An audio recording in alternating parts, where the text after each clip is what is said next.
Hi everyone. What's up everyone? Happy Friday. Welcome to the Daily Dose Show. I don't know why, I feel so low energy. Welcome to the Daily Dose Show. Let me get into it. Okay. Welcome to the Daily Dose Show, a show where we talk about the hottest topics in K-pop. How is everyone's Saturday today? Jazz, how are you doing? I'm good. I went on a quest to find pre-made like onigiri, and I found a place that actually had it, and I was like, I bought like every single kind, and my dad was like, "What are you gonna do with all of that?" I was like, "I don't know. I'll just put it outside. It's cold enough. It'll keep it Wait, is onigiri nice and." supposed to be cold? Hmm? Is onigiri supposed Well, to be there's cold? the meat in it. I assume you can't just leave it out. Ah, okay, that's So true. I was like, I'll just heat it up, like put like kind of I guess soak it, not soak a towel, paper towel, and just like heat it up with that. But That sounds I just good. wanted to get every single kind because I was like, I don't like to leave the house, so I was like, I'll just take it all. That is like the perfect like to go because it's like filling. It really is like a snack. Like it's really grab and go, but like it's actually like healthy and great. The Japanese just have it down pack with the food. They really are superior. They're really operating on a level Yeah. that no one else is. But I love Japanese food. Well, that sounds fun. I didn't do anything, so in comparison, it's always gonna be more interesting. Hello, everyone in the chat. Thank you guys so much for coming through. How was you guys' weekend so far? I know a lot of people were here for the music listening thing party, I guess you would say, we had yesterday. It was so scuffed. I feel so bad because it was supposed Was to it? be it was like supposed to be a media share thing. So like there's this thing that like Twitch streamers do often called media share where it's like literally their chat can send them anything and they have it configured that like once like somebody can like request it in the chat and then it will automatically play on the screen. So I was trying to set that up. Oh. And initially, the thing that I used, it was working fine. To be fair, I didn't test it that thoroughly because I was like, oh, how could it be? Like, I've done stuff like this all the time. But like when I actually tried to set it up, I realized when I was using the command that's used to request it in the chat, it wasn't coming through. And then I like started freaking out. And then I tried to use a different platform. And then that one was weird too. And then I thought I got it working. So I started the stream. Turns out it wasn't even working. So I was super frustrated. Oh God. I need to like learn how to not like want to cry on stream when things go even Oh slightly no. awry. But we ended up just like listening to like songs and things like that, just like through like people like mentioning it in chat. So it still Mm. worked out. But yeah, I'm gonna have to get that together. But hello everyone in the chat. Hey Chrissy, hey LD, hey Andre, hey Jodello, hey Sam. Oh, you're new to the chat. Thank you for coming through. So yes, as I said, this is the Daily Dose Show. A Saturday night show where we talk about the hottest topics in K-pop. Now, straight off the bat, because I was searching for some topics. Was there anything, and this goes to chat too, that you guys off the bat want to like talk about? Because there's certain things that I think stood out, like a lot of the stuff in that I put in the title. But were there like little things here and there that anyone wants to mention? Jazz, do you want to start off if you have anything? How do I turn this Uh, not really. I don't know. I read the Got Seven thing. What's in the title? Okay. off? It's like I yeah, I saw that Got Seven had to come back, and I was like, that's so random. I thought Yeah. they were done. But I that was interesting. What else? I just have been watching the teasers for Shiny. That's good. okay. Yeah. I have they actually started releasing music teasers? Or is this still pictures? I think they already released like some snippets. At least I've been seeing like snippets of their songs Mm-hmm. on like Tumblr, which I don't even know why I'm on there anymore. Like I go on there sometimes. And I've seen it like it'll be on my page, on my homepage. But I'm not sure if like they officially I didn't actually look at that, but I've been looking at like the individual like the members teasers, like Mm-hmm. the little videos that they've had. Mm. Do you think it's that we're about to get another iconic comeback from Shiny? Yeah, I hope so. I'm so ready. Me too. I just want them to shine. Knee. Okay, I'll close down the whole Oh entire gosh. stream. Oh. Okay, people are No. saying, "Oh, it's on Monday." Oh God, that was so quick. That's what I thought. Oh my God, I feel like they I actually just thought it was cheated supposed to it. be Friday, but what'd you say? Oh no, I just like I remember. I feel like the picture teachers just started like yesterday, so I'm like Oh that's so quick. really? But No, yeah. I just want it to happen now. I want it now. True. They always have at least like a couple, like I feel like they have like a style of music that's really up my alley. So like they always have like a couple bops that I enjoy in their album, but super excited for that. Oh, also, I want to talk about that. That's really interesting because I noticed like certain groups will do Friday releases and then other groups will do Yeah. Monday releases, and I think it's a global thing. Like Monday, because I know like the way that Korean charts are, like if you want to get the longest tracking period, you release on Monday. But in the US, I know that it's Friday. Like you need to release your music Friday if you want like a full tracking period for the charts. So I feel like it's like Mm. you can kind of tell what the group's main priority is, or like I guess what Yeah. their eye is on, depending on when they release. But yes, so glad hello to all the new people who are coming in. Yes, we're about to talk about a lot today. So do you want to just jump into the first topic? Sure. Wait. Is it? Don't tell me this thing is disconnected because I will cry. What? The thing. Oh Can no you? no no no no. I was like looking at the. Did you read Andre's thing Oh, what happened? with Oh. I said I don't know if this is going to be discussed, but there's been a lot of bullying allegations going around Soojin from G Idol.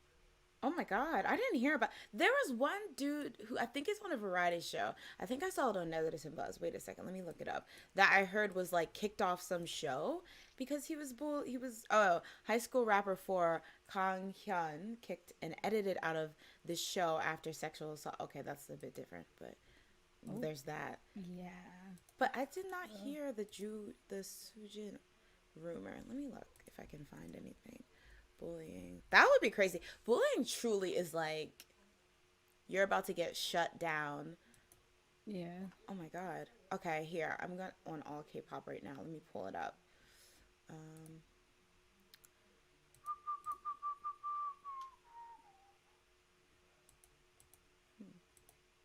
that's strange. Um, so it says that G Idol Soojin is the next to become embroiled in school bullying rumors. Netizens say neutral until there's proof. Oh, this was posted 7 hours ago on All K-pop. Let me see if I can bring it to the back though. Yeah, but I feel like it's always like the worst with bullying rumors because not to say that people lie about it. Like I'm not like insinuating that all, but they are really easy to fabricate, you know. All you need to do is an anonymous Yeah. post and like that's like a easy way to cuz like even if it's never properly clarified, as long as enough people believe it, then that like is enough to tarnish your reputation. But like Yeah. also like once you get caught doing that, I feel like there's no like can you think of an idol that like really just 100% like there was proof that they did it but they somehow like came away clean?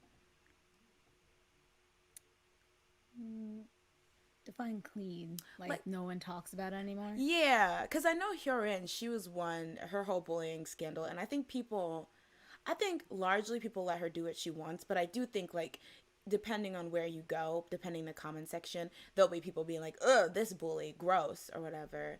So I Mm, guess, but I don't know. It wasn't Taeyong from NCT. He didn't have bullying rumors, right? It was just the scamming. I think he might have had bullying. I think he had a bunch of things that were just like He had we were everything just in the like we need sun. to get him away from the spotlight. But what did they Um, out that some of it was like not may have not been true. I don't know because I feel like it was such a weird, like when they the way they handled it was kind of weird. Because I feel like for the longest time mm, SM didn't really address it properly. Or am I remembering that wrong? I don't know. I don't really remember how they handled it to be honest. I just remember them calling him Scam Young for like the longest Oh time, yeah. which I was like, maybe. But yeah. Let me. Sorry, I'm trying to set this up. For some reason, it's not showing. I don't think. I mean, there's Wan Wu too. I guess I don't think he was bullying, but I remember he was like dragging SNSD, Oh and then everybody was yeah. like, "Wow, you evil spawn of Satan." It's like okay, but I think like people don't talk about that anymore. I feel like they've gotten That's over true. it because it was obviously He was he very was young. young and just a kid. I mean, I feel like Stones throw a bit shade because I know a lot of Stones were doing the who Nuku. Who is that? We don't. Who is that? We don't know who that is. So, but yeah, I think because he apologized and people are just like, well, what do we? What would we even do? Because right now he's, you know, he did the most he could do. But all right, let's get into this Yeah. Soojin bullying rumor. New school bullying allegations have been raised against Idol member Soojin, following a series of severe and shocking bullying controversies from the professional volleyball industry, both in men's and women's volleyball. A trend of raising anonymous bullying accusations has resurged in the entertainment industry. On February 20th, one netizen spoke via an SNS community and accused idol Soojin of bullying their younger sibling in middle school. Ooh, so it's a sibling bullying thing? That's interesting. The netizen stated that in middle school, Soojin called their younger sibling and a friend of the younger sibling to the restroom and slapped them. Jesus Christ. Afterwards, Soojin allegedly spread messages across the entire school body declaring that the younger sibling is now to be treated as an outcast. Now, when they say younger sibling, is it like Dong saying that's like real younger sibling, right? Like it would be Hube if it was just like a younger person, I guess. Yeah. They should I would hope translate. they would translate it Yeah. as just a younger friend, That's not crazy. their younger sibling. This isn't the first time that this particular netizen has tried to raise bullying accusations against Soojin. Many netizens pointed out that this netizen made a similar post on an online community in the past, but due to strong fan backlash, the post was ultimately taken down. Okay, so I guess this is her proof shot that she actually went to school with her.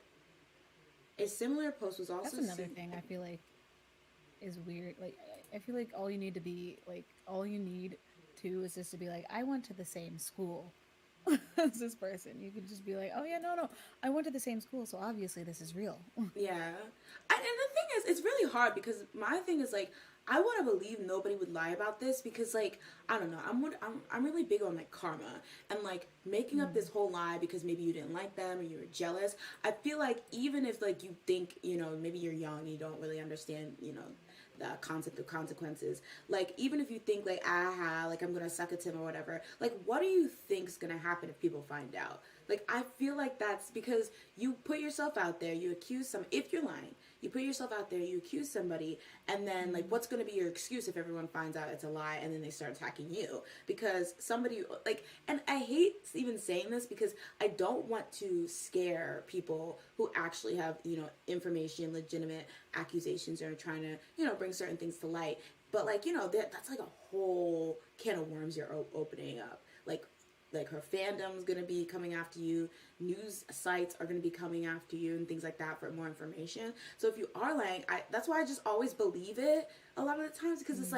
like in my head I just cannot fathom lying about something like this. That's But true. Yeah. you're right. Like I feel like it is kind of shady that like for some people just being gone to school with her, that's Is considered. I enough mean, I proof. understand having proof, but that's like people are like, all right, we're listening, you know. Yeah. But the post continues to read. A similar post was also seen in another SNS community. This user claimed that they were victimized by Soojin in middle school. All right, so thus far, many netizens are of the opinion that it's difficult to believe anonymous accusations without some more supportive evidence. In past cases of school bullying allegations, some netizens have come forward by revealing their real names to either support, in the case of an actual victim, or refute, in the case of other former classmates who attended the same school, the rumor, despite the dangers of revealing their information online. In other instances, the agency of the artist involved in the controversy have submitted detailed explanations from the artist's point of view, while also making efforts to keep up with the accuser in person to settle the matter. All right, so here are some comments. There are too many accusations these days. It stays neutral until there's evidence. So many female idols have been targeted, especially by baseless rumors. I'm just gonna stop there and put a pin on that. I do agree that I feel like it's really easy to get a female idol like embroiled or get them in hot water due to either like a bullying controversy or idol controversy, because I feel like naturally people want to believe that like, oh, you know, she's this famous idol, of course she's like this horrible bully, of course she's like, Yeah. you know. So I do agree that like bullying rumors are a really, if you don't like someone especially the female idol, it's a really good way to like come for them. um Yeah. but at the same time, you know, I don't know, I always feel like I have to like believe, like I don't want to like be harsh on somebody accusing, right? Because it's already really hard to step forward. But Mm. like I don't know, it's also not fair to just believe anyone who says something about idol, because I feel Yeah. like that's not being fair to them. um, but the next comment reads, if it's true, idol's gonna take a big hit. Soojin has a lot of fans. Most people get into arguments and fights with other students in school, but these days everyone thinks they're a victim and they take it way out of hand. I also think it's interesting because this person, or at least the first person, wasn't claiming that they were bullied. They were claiming that she bullied somebody else. So I don't know. Is it weird for somebody else to speak up on behalf of somebody else? Kind of. Like, I guess if yeah. like there was like, oh, but this person damaged my sibling so much that she doesn't want to talk about it, but I'll do it for her. I don't know. Oh, wait. Okay, I totally missed that. I thought she was saying that Sujin did this to her own sibling. But the is it so it's Oh, the it's not? person? No, I think you're right. 'Cause that makes more sense. Wait, on the Jaro of bullying their younger sibling. Okay, yeah, okay. I totally understood that. So the netizens speaking up, it's their younger sibling. Okay, then that makes more sense. I would want to like if I felt like somebody was doing my older sibling. But then again, okay, this is so ugly. But like I think it's important for victims to be able to speak up, but it's also important for them to want to do the speaking up, you know? Like, if somebody was like in a situation where they're a victim of something, telling their story, I feel like is inappropriate unless they asked you to speak on it. Do Yeah, you know what I that's mean? true. Yeah. But I Unless mean, she asked and she was like, I don't want to do yeah, it. that's true. Maybe the younger sibling was like, yeah, maybe that's the case. Um, let's see. Neverlands, we need to stay as neutral as possible before there are any other further developments. If fans just finally start defending idols, that just makes matters look like worse. This deserves, I don't even know, a Nobel Peace Prize. This is so true. I like honestly to chat too, like I feel like the worst thing you can do when your fave gets in a scandal as a fan is just start swinging. Like as soon as it Mm. looks like it's about to tarnish their reputation, just start swinging, because then you look so dumb and just like insane when like if it comes out to be true. I like I don't want to name names, but I can think of some instances where that's happened. But yeah, that's just I don't know.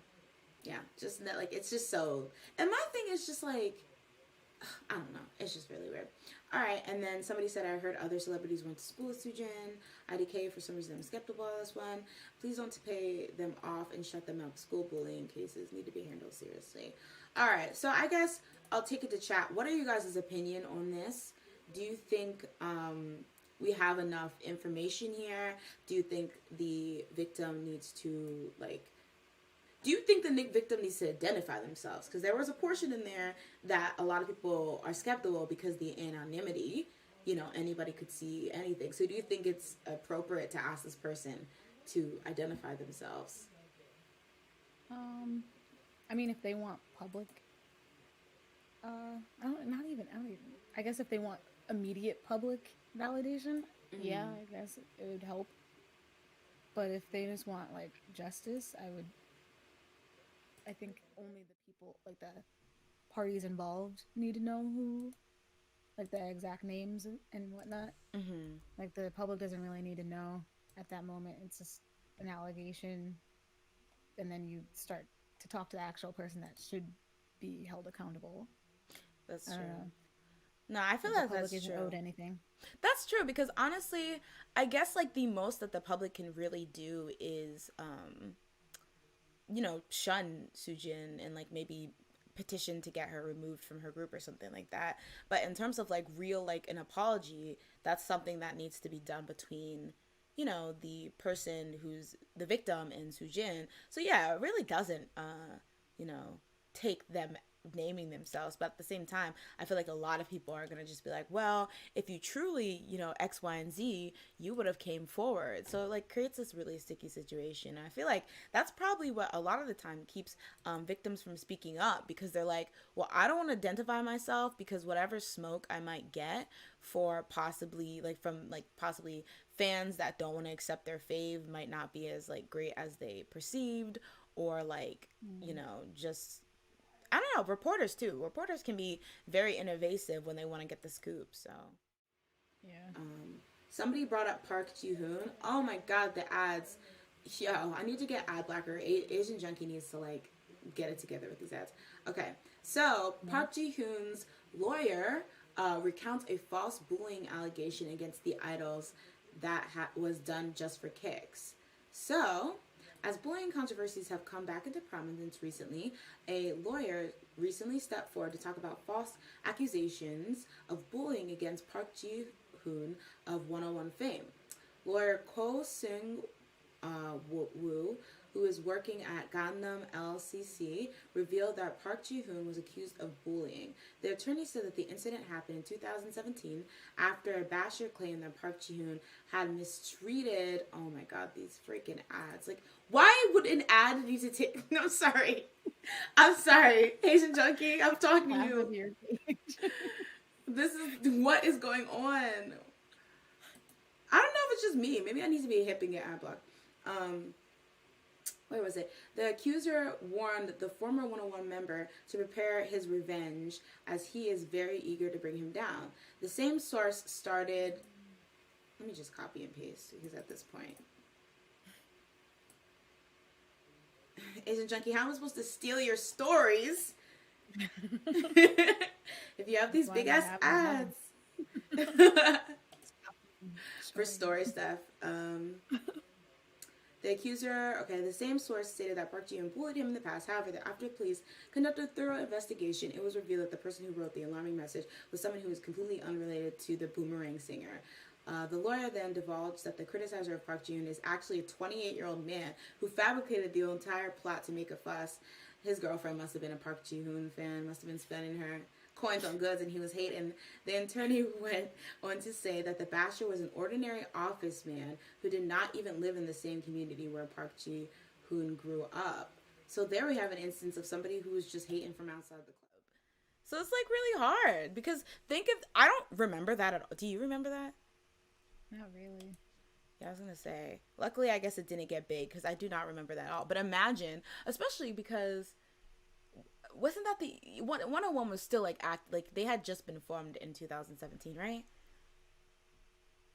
It sounds right. I can't honestly remember because I know Yeah, I can't even. I think what the first season was like 2014 to 15, so 2016 to 17 sounds about right for 101. But they Yeah, 2017 to 2019. oh okay, yeah, they were a 2 year group. I almost forgot.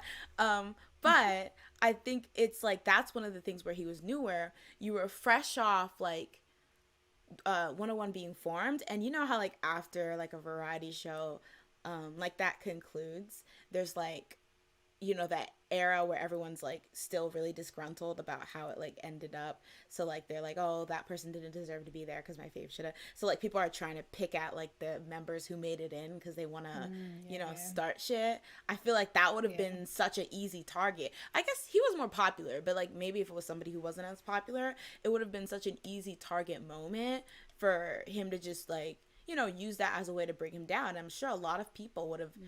been happy to like continue that. So it can be really, really scary. Um, oh, Andre said, okay, let's jump into chat. First of all, hey Andy, hey Leanne, thanks for coming through. And Andre says, Irene's scandal comes to mind with fans blindly swinging. I would just like more proof is all before I believe anything because it's really easy to start rumors. Yeah, that's true. And I think like as a like person like on the outside looking in, like stay there's nothing wrong with staying neutral. Like I feel like people get mad at you if you don't immediately take a stand, like you're not immediately bashing the idol or in supporting Yeah. the victim or vice versa. Like it's okay to not have an opinion. Like honestly, Yeah. I feel like Yeah, definitely. I feel like everyone's always so quick to like get a hot take or whatever and choose a side, but like, you know, hold on. Andy says it's best to stay neutral, but y'all know there will always be fans willing to do anything to protect their idols and haters wanting to bring them down. What is what is the biggest scandal EXO got into? Can you remember? Scandal? Like Yeah, I can't even. individually? Yeah, I feel like EXO didn't really get into many scandals. It was always their fans. Yeah, honestly. Except for I guess Chanyeol. What? Is the Oh, biggest maybe? snap. Well, well. Do we even know if that was true? Or not? I don't know. I think it was true. I still don't know what happened with that. I feel like it was big, and then everybody was like, "Mm, we're bored. Next person, Pretty Irene.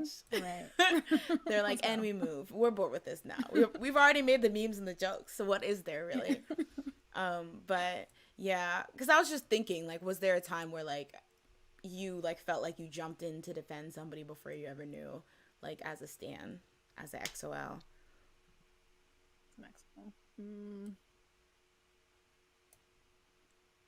I don't know. Do you think you would ever? Okay, say well, because the thing is, I guess it depends if it was true or not. But you know, like when people ask you, what would your idol have to do for you to like not stand them anymore, outside of killing someone? I was gonna say kill someone. I was gonna say punch someone in the face and just be like, "Y'all suck," and then just walk away, like for no reason, just because they felt like like do something mean with like malicious intent, like you meant to do that. If Schumann got caught in a scandal like Hwa-young, where he was caught like dissing fans, would that be enough to stop standing him? He didn't diss you, but he dissed fans in general. He was like, "Wow, literally these losers That would, giving me that all." would make me laugh. Mainly, I guess. I Oh don't know. God. I feel like I probably would. I don't think I would defend him. I think I would just still be his fan, just because I'd be like, "Well, it wasn't me. I wasn't the one with the stinky breath." You're like I'm just saying, maybe I have I've been telling him to come to America and then actually do it. stop. You're like I actually have Listerine strips, so that's where me and you are different, Yeah, unfortunately. he wasn't thinking. Okay, wait. Chrissy's on my same vibe. Every time I go to Asian Junkie, I get the pirates pop up, and I gotta yeet out of there before my info is stolen. Is that what happens? Is that what that means? No, I'm such a recluse, but mess. Um, Kim Min Yoongi says if someone is going to be punished, lose their job, act then the person has to be known. Oh, that's actually a really hot take. So you're saying that if you're gonna actually, if something actually happens to Soojin, it's only fair that we know who's accusing her. I think that's fair. I think Yeah. it's fair for her to know who's accusing her. So like that person needs Yeah. to like get in contact because she has to put a face to name. Because again, anyone can say anything about anyone, and people sure do. Like I mean, it's not even just like aunties that have misinformation of fans. There's like fans that spread misinformation about their faves, either like to make them look better or because they just like over interpreted something. So it's just like I think it's fair if I'm being accused, like, to know who's accusing me. And I know Yeah. a lot of people will allude to the fact that, oh, they're just trying to know who it is so they can then turn around and bribe them or blah, blah, blah. Because I know a lot of people had criticism for Hyorin because they felt like she only reached out to the person so they could then bribe the girl or whatever, or, like, threaten her or whatever. But, like, I feel like that's just fair. I don't know. Yeah. I also like. Did they post this on a forum, or I, did they let me look. I go believe directly so. to the people first? I think they went on I think they posted. So one looks like a Twitter screenshot. Oh, no. These are forum posts, I believe. Or I guess website that's another posts. reason why. Like, if you went to the public first, now you invited them Mm. And so it's kind of like, I mean, you can't just be like, yeah, I got a secret. But I don't want to tell you all of it. Like, you got them enticed. Like, you knew what you did. That's Like, true. But honestly, to be fair, it might be hard for her to like get in contact with somebody because Seattle is pretty big. So it might have maybe been yeah. like if she maybe tried to reach out to like via email maybe to like their managing company or something, they probably shrugged it Mm. off. Like, oh, who is this crazy person trying to get our attention or whatever. So it might have been like a last resort because like she tried to reach out and like she was shrugged off. So You would think that if they did get an email like that, they would be like, all right, we should probably look into this that's true. before they actually publish this because, I mean, it's happened a lot that people have just posted random anonymous things and then people are just like canceled or whatever for a Mm, week or more. yeah, that's true. Oh wait, sorry. Somebody's shooing somebody? Wait, what's going here? Uh yeah, Essen is super shady with their handlings of EXO. I was gonna say the lawsuits Baekhyun and Taeyeon and Chen's marriage. Wait, against the anti fans? I think, right? I know Taeyeon, she would like, SM has on multiple times, I think multiple times have talked about suing people, and I think they because like Mm, the malicious comments, and I think the same for Chen's yeah. marriage. But that is so like honestly, people will be acting like that's over the top, but that's honestly so awesome that you can sue people for malicious comments in Korea. I don't know if that's Yeah. here in the U.S. too, but Especially because like there's like a lot of I feel like mental health problems due to like stuff like that mm-hmm. that are caused from comments and people on the internet just like maliciously spreading stuff that isn't true or whatever. So it's good Yeah. that they can do that. Exactly. Because I think what's so annoying is that people are acting like just because you might be one of like 300 hate comments, your hate comment like doesn't matter. So you can just say whatever. Like that's so inhumane. Mm. But yeah. But yeah. Oh, Tal says Jazz is looking killer. Has anyone mentioned Jazz looking Oh, thank particularly you. killer this evening? Thank you. Um, Andre says, I feel like this stuff should be said before they debut. That's a great. Okay, so if you're an idol, y'all, real question. If you were an idol and you knew you had a shady bullying past, would you, one, even bother trying to be famous based on the fact that it might come to light? Two, when you get into the company, at some point, tell, your manager, your company that this is something you did prior to debuting. Or three, never say if it like never comes to light, don't say anything. Hmm.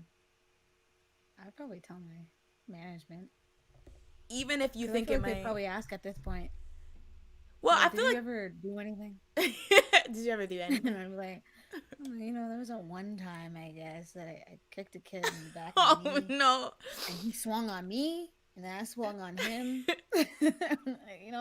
It was sixth grade. Like, whoa. But you wouldn't be scared that they'd be like, oh, really? Get the heck out of here. Like, get the heck after all this shit. So, like, I guess it's like one of those things. I'd like, sorry, that seems like such a dumb thing to do. Like, kick someone out of your. Sorry, like, Haven't they kicked people out before, though? I'm not sure. I can't remember.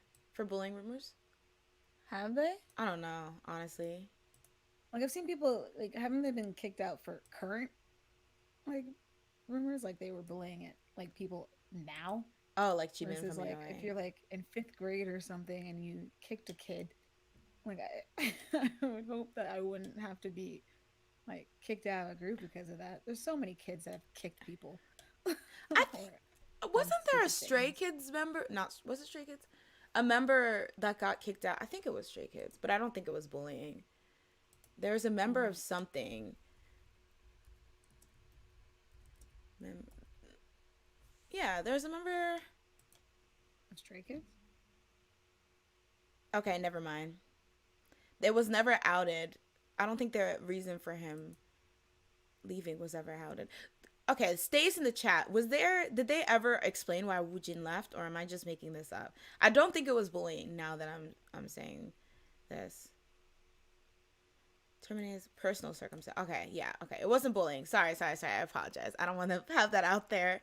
But I don't know. I feel like with the way that like members who are caught bullying get like pummeled on, companies probably wouldn't even want the smoke. Like I feel like there's an instance like Taeyong, even though it was like different, like he wasn't bullying, it was more scamming, where SM held on to him because I feel like they had already sunk so many resources into him, and you could tell that they wanted him to be the face of NCT, and it would be really weird if all of a sudden they're like, all right, moving on, get the heck out of here, Taeyong, moving on to something that matters. Like they're like, okay, we already sunk so much investment into this boy, so we gotta keep going. Let me revise my answer. I would tell them, but after they sunk all their assets on me.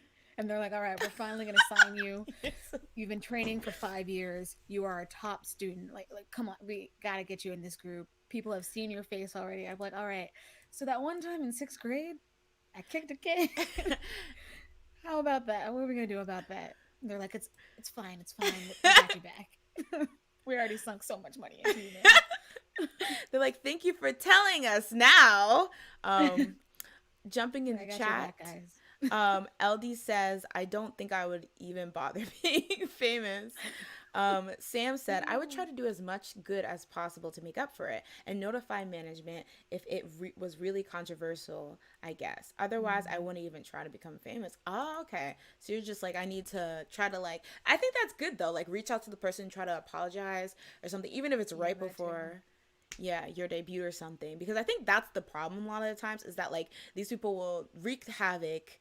Even if it was years ago, they'll wreak havoc, become famous and rich. And then that person maybe feels a little bit salty or guilty or like angry that this person who maybe made their middle school or high school life a living hell is now, you know, with hundreds, thousands of adoring fans that think they're perfect and stuff like that. And that probably doesn't sit right with them.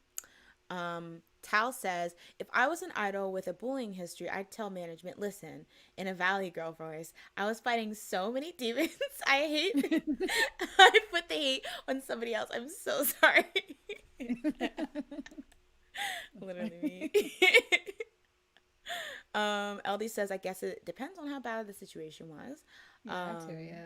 Yeah. You're literally beating everybody up, like throwing them into ditches or something, trying to actually kill them. You might want to never become famous. You might want therapy. There are some issues. I was gonna say there's some deep issues. You might want to check into therapy if that's what you're doing right there. But I feel like it kind of depends on the severity. Well, I don't know because I feel like it's like, even if it was small, sometimes it can turn big because you didn't say anything. So maybe it was like you and this girl had beef and like maybe you would like, you know, come at each other, but then one time you took it too far and then like that's where the beef ended. Like you maybe, I don't know, broadcasted her crush to the school or like, you know, pranked her into thinking her crush liked her and then humiliated her in front of the school. Like this is like a 90s rom-com or something like that. And so that was the thing that ended it all. You guys hated each other before, but that was like the last straw. So then she comes forward and she was like, yeah, remember when you did this to me? And so from that perspective of the story, it seems like you're the bad guy. But in reality, it was a fight. But because she was the first one to say something, people are going to be skeptical if you try to backtrack and be like, no, we were fighting or whatever. Because it's like maybe if you came clean first, they're like, oh, well, we already knew that about you. But isn't that kind of petty? It is, but like on the person's side, it's like y'all hated each other, and then you bring it up when they're famous. Like you weren't gonna bring that up. If they worked at Wendy's, and you just be like, whatever. I mean that's true, but I think that's the whole like, oh, this person did, came for me and then did good in life. Oh, Andre said I'd have made amends before I even started training. Oh, that's true. But I think that's so crazy because people start training so young. So it's just like, maybe you don't even know that's a thing that you need to do.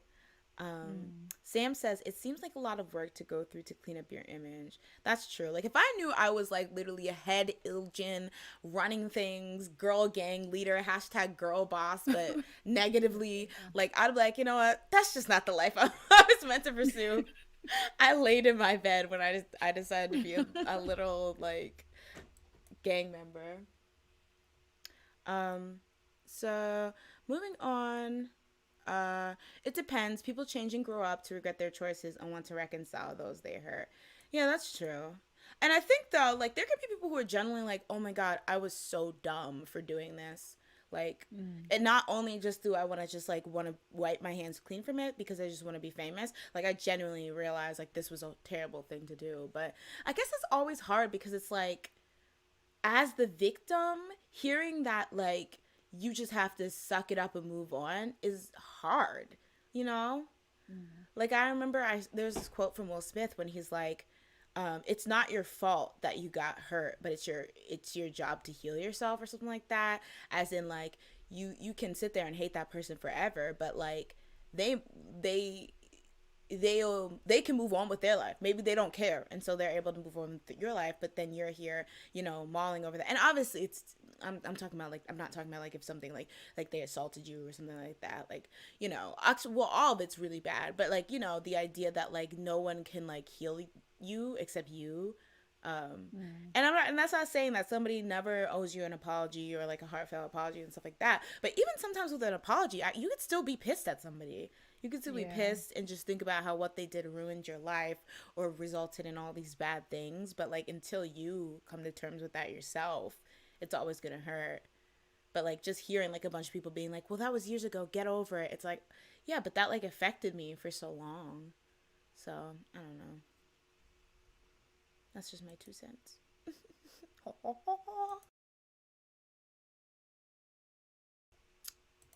Let's see.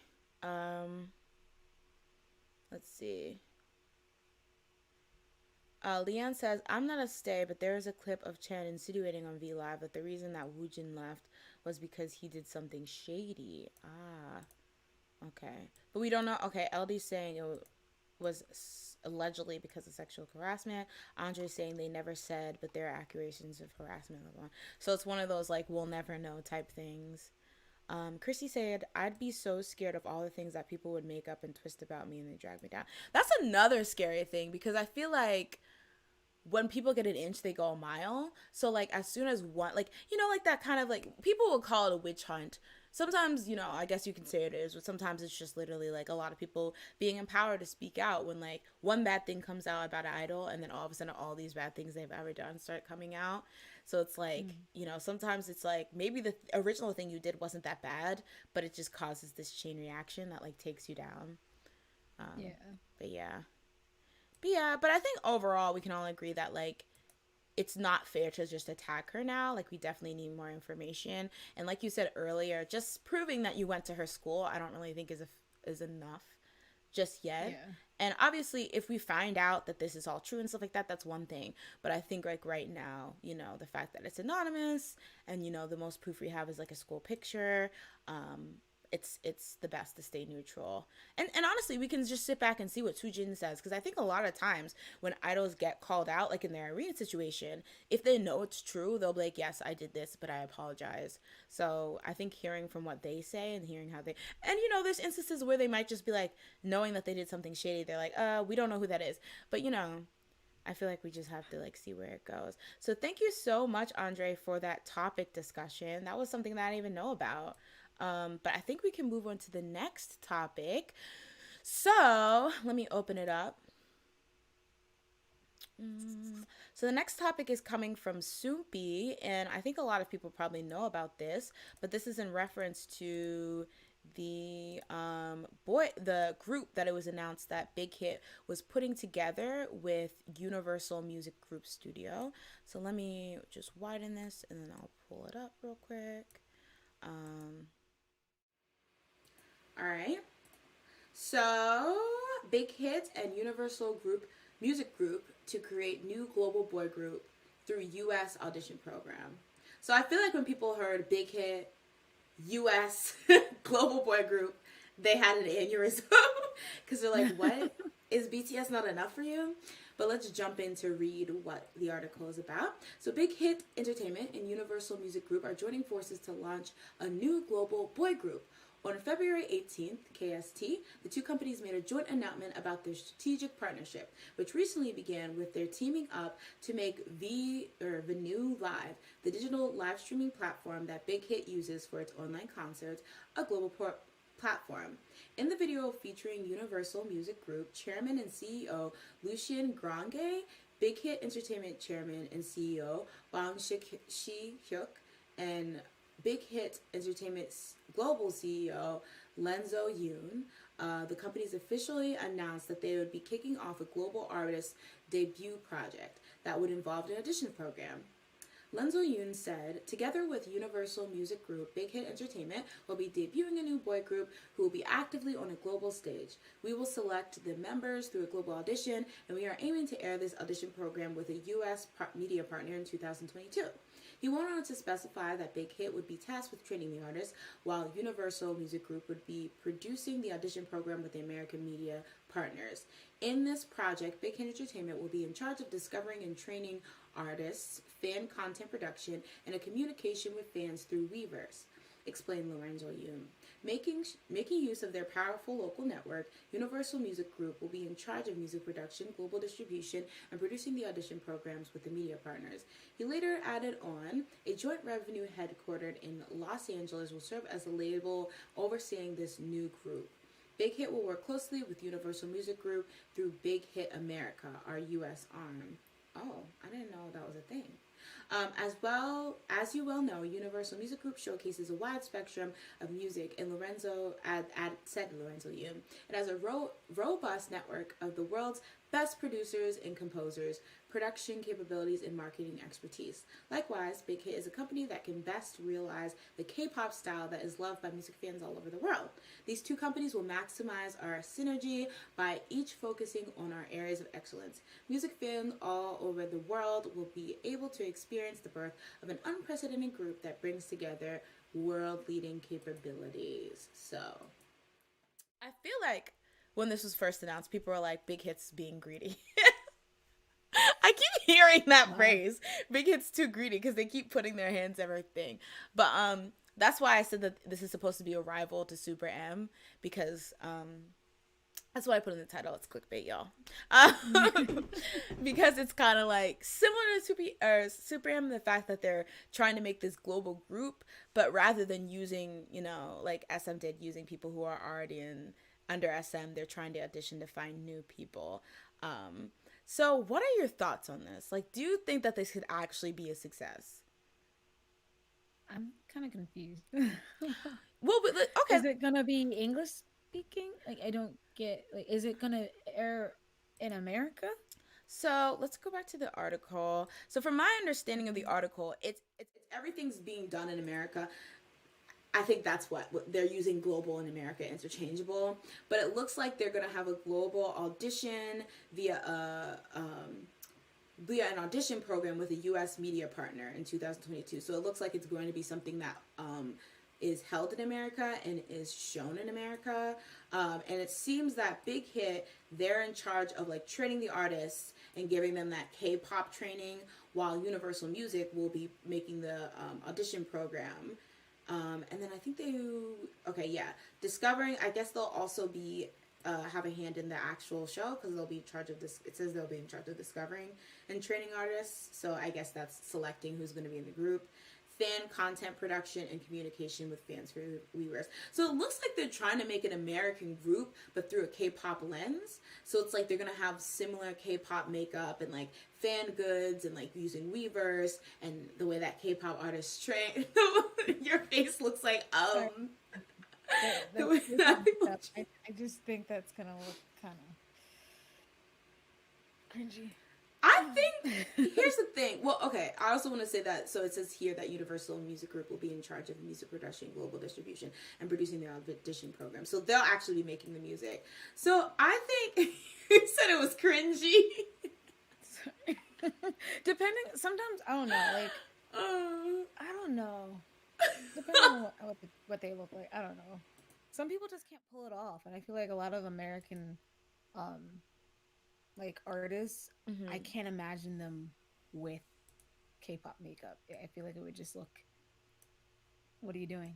But I guess it's also because they established themselves not looking like that, so it's like I would be in shock if they just randomly start wearing K-pop makeup, like Korean makeup, and I'd be like, okay, I guess. I think it's like, well, I think what it will be is that like I think it's gonna be like they're gonna try to make it like I don't know, because like I think there's a lot of stuff, but the thing is I also think like BTS got so big and other K-pop groups are so big, so I feel like it might appeal to the people who already like K-pop. I just don't know. Like I think a lot of people will check it out because it's Big Hit. So they were smart with Mm. that. And then with the way that Universal Music Group has so many strings, it's like that extra push because then they can put them in places and get them through doors that like your maybe average K-pop group that's trying to break in America could never like surpass because they don't have the, or could never get through because they don't have the connections. So I can understand the Mm. partnership in that. Like you have the built-in fan base by Big Hit, or even K-pop fans that know Big Hit because of BTS and thus want to check out what it has to offer. But then you have like the power, the backing in America that. But it's just weird saying that like the way that K-pop is now, how global it is. It's weird like associating America with global because it's like, yes, I get it. Like I understand that like America is literally like one of the biggest music markets. I think the biggest music markets on the planet or whatever. But I feel like these days like it just seems weird. It seems unnecessary almost because it's like you literally made a Korean group that is the like biggest boy group. So why do you have to do this? It seems Yeah. dumb on Big Hit's part, kind of, because it's like you're just giving away money, like you're sharing your money for no reason. I mean, I guess it takes the burden of managing everything off of Big Hit, but I don't know. I guess maybe they want it to be more maybe commercially successful, I Mm-hmm. guess. Like more like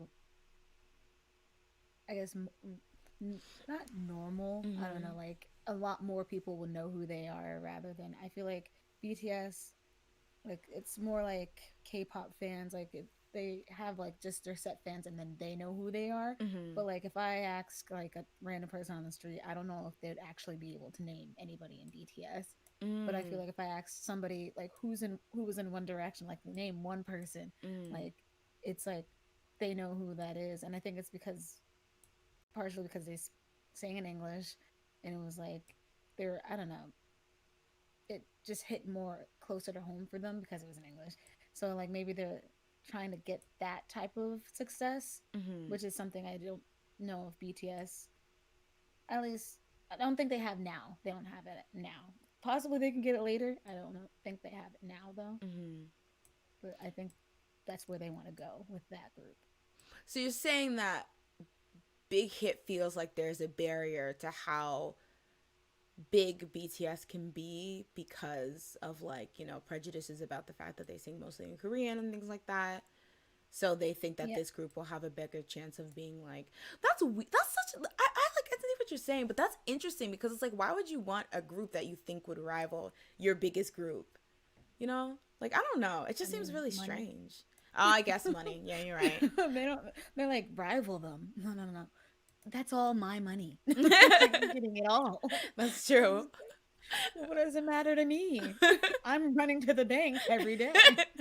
I live at the bank. Like, the um, bank is and mine. Andy says the Super M print. Tal says, is it TXT or something super different? I think it's different because it seems like they're going to cast people in America. Aldi says dead ass the Super M and NCT print. Andy says all the NCT jokes about this on Twitter are hilarious. Oh, I didn't see those. Andre says now define global. Okay, so NCT fans were having a field day with this one apparently. Um, Tal says the same way CLC was global, majority Korean and like the one other Asian. I wonder, like, in terms of like ethnicity, what are they going for? Or Yeah. race? Race? Yeah. Like, can anyone audition? I'm assuming anyone can audition. But will they have a Yeah. I preference would hope for so. like Korean people? Like, huh. And I think that's another thing that would get people in like more into their group. Like, if they had other like different like looking people in their group, Mm-hmm. I think that would also get a different section of like fans Mm. interested into them because they'll be like, "Oh, that person looks like me." Like, Ah, you got a black yeah. person in there? Whoa! Oh my gosh! Suddenly, I am involved. I'm waiting. I'm listening. I'm watching. Like when I fans get super interested when like a non-Korean person is in a K-pop group. They're like, "Oh, we'll see how this goes." That kind of thing. Yeah. Um, Somebody said so. Basically, American One Direction in a way, right? I guess you could say that because they're forming on like a. I don't. Yeah, I think they're. I guess they're gonna make a new show like because there's already like X Factor and all those other shows, but I guess they're making a new Yeah. show specifically. I guess they want to form a boy group, but I think the selling point's gonna be like train like the K-pop idols do, who right now K-pop idols are super huge and people super love them. So if you get this kind of training, you could be as big as BTS or something like that. Yeah. Um, Somebody mentioned, imagine a group of Chad Futures. Tao, listen, don't trigger me like Which this. one is that again? I know that name. He's the Chad original Future. Caucasian Opa. Um, Yeah, okay, hold up. Oh, I remember him. Where is he? K-pop, I don't Like, know. K-pop, Sam says, K-pop has a specific feel and aesthetic that can only come off cheesy if not done right. That's true. Because I feel like Chad Future, before he was by himself, he had a group, and I feel like a lot of people found it really corny and cheesy. Although, like, well, I guess they were K-pop inspired. But there's a group. I talked about this before, and we watched it on. I think we watched their video on Twitch during a Twitch stream. That group Rverse that made that baby, baby, my boo, my baby boo bop, baby, my oh, yeah, yeah, yeah. they're very K-pop inspired, but I think it doesn't come off cheesy. I think it comes off clearly that they're K-pop inspired and they're fans, but also like they're talented and like they put their own spin on it or whatever. But I do feel like Yeah. that's right. Like if you just try to emulate K-pop, sometimes it can come off as cheesy. I don't Mm, know why though. yeah. I think what's her name did a good job too. Like, Dua Lipa's "Break Your Heart" or something reminded me so much of a K-pop video. Like she even had like the little dances, but I feel like it wasn't like cheesy. It was actually kind of, I don't know, it was cool. Like Mm, I like the aesthetic. I have to check that out. Hold on. I think I Okay, I thought that I'm using new eyeliner today, guys, and I always have this tendency that if I use a gel liner, like it will like end up here because I laugh and smile so much. Andre says, I get Jazz's point. BTS even being the biggest group in the world, how long did it take them to get a Grammy nom for a song? That's true, and the fact that the song, like I feel like we cannot ignore the fact that the first song they get nominated for is one in English. Like, I mean, that says more about America than BTS, but it also says something about like the barriers that are currently in place. So maybe they feel like, Mm. Starry Atlas says, I can't help but think of the other bands they have already that I don't see much advertisement for. Like TXT? And in hyphen. Oh yeah, that's true. But I think the thing is, I would feel like a hypocrite if I like criticize Big Hit for this because I feel like a couple streams ago, we were talking about how like Big Hit can't just rely on the BTS gravy train for the rest of their lives. So it makes sense that they're Mm. trying to like put their hands in so many things. So when BTS has to go to the army, or if for whatever reason BTS chooses not to be a part of their label anymore sometime in the future, it's not like they all of a sudden lose every single thing they built up and all their clout. So I feel like that's part of the reason that we keep seeing them, kind of be a part of like these groups, but not 100%. And like there's only like, I think there's only like two actual groups on the roster. I don't know if Home's still under Big Hit, but but then they have like so many groups that are like, oh, we do their this part of their whatever, or they work with us in this capacity or whatever. So I don't know. Oh, I should have put Shumin and Kyungsoo on the top of this. Anyway, um, I'm going for a very 90s theme, 90s babies, y'all. Um, It's like Oh, Rocco also, Shop. hey, Starry. Welcome to the chat. I think it would be nice if Big Hit started a label in the West and signed slash represented Asian artists in the West and promoted them the same way University of Columbia do with big art acts in the West. Oh, that would be really cool. I feel like. Yeah, that'd be Um, nice. but like, where's the Big Hit girl group? So what's up, Swiggle? I was like confused because I was reading the comments and like, so some people are like, oh, Big Hit said they're never gonna do a girl group, but I think I remember them announcing a girl group a while ago. So I'm kind of confused what that is like, because I They remember announced one?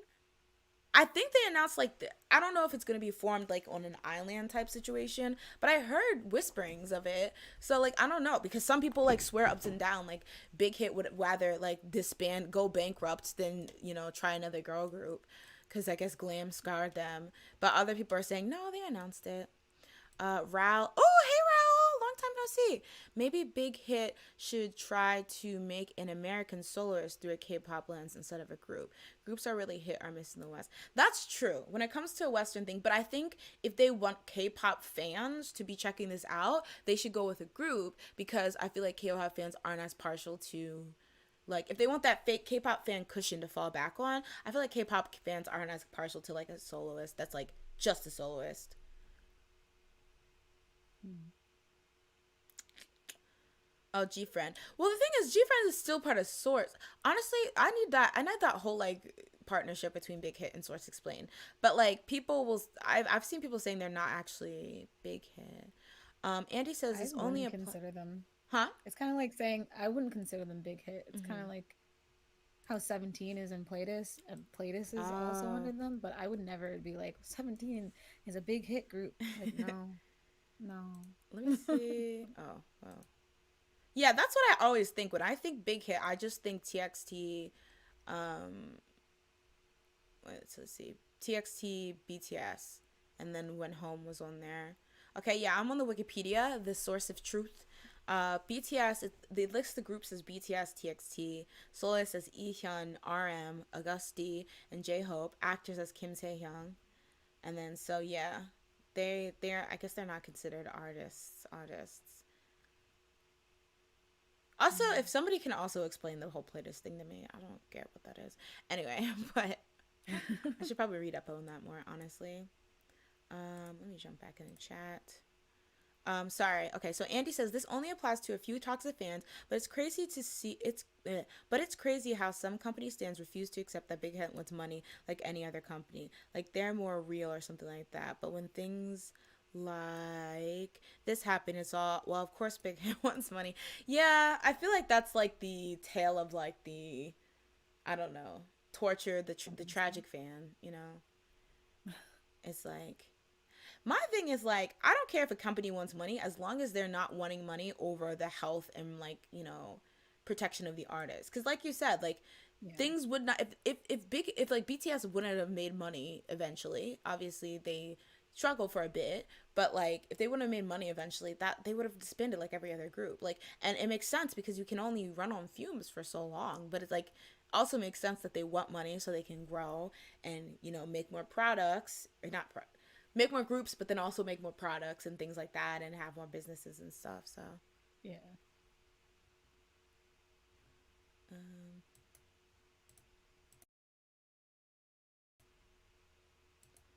um, let's see. The new girl group is a joint effort with Source Music. Ah, okay. Wow. Mm. So it's literally like Glam. The hypocrisy of Sunny's group stands astounds me. It's true. Oh wait. Hey Faiza, welcome to the chat. They did announce it. It apparently it's going to be a Japanese girl group or something. What? That'd be interesting. Okay, Big Hit confuses me. Just give us the girl group. Just give us the Big Hit girl group. All Yeah. right. I'm tired. Y'all should have did this years ago. They We're should also have tired. been. They should do like SM where it's like boy group, girl group, boy group, girl group, boy group, girl group, boy group, girl group. I think that's why people are like kind of like, what the heck is this? Because I saw a lot of people being like, another boy group. What the heck? What Yeah. about a girl group? Like what the heck are you doing? Those trainees are probably like, one day, one day I'll get out of this dungeon. I think maybe they're just not. Maybe they're just not confident in a girl. Because I feel like Mm, not that boy groups are easy to get popular, but I feel like maybe it's easier to get boy group stands. Like not necessarily like huge fan bases like big BTS, but like, you know, I'd be seeing people making fan accounts for groups that didn't even debut yet. My sister was telling me about this story about this guy who he did this like YouTube experiment where he pretended to be a uh JYP and trainee, and he got literally 70K followers on Instagram just off of pretending to be a trainee. Like it's like sometimes people are just so like I feel like dispositions to stand boys. So I feel like they might be like, you know, they'd be out of their league trying to create a girl group because it's just like a whole different ball game. Like there's different things you have to consider, you know, there's different things you have to that they can do and get away with like as a boy group that a girl group it would be looked at differently. mm, Like for example, I feel like boy groups can really bounce between being sexy and cute really easily. But I feel like as soon as like a girl group does something sexy, especially if they have like a consistently cute image, everyone's like, the game has changed, and like they treat them so differently. Like, That's true. Yeah.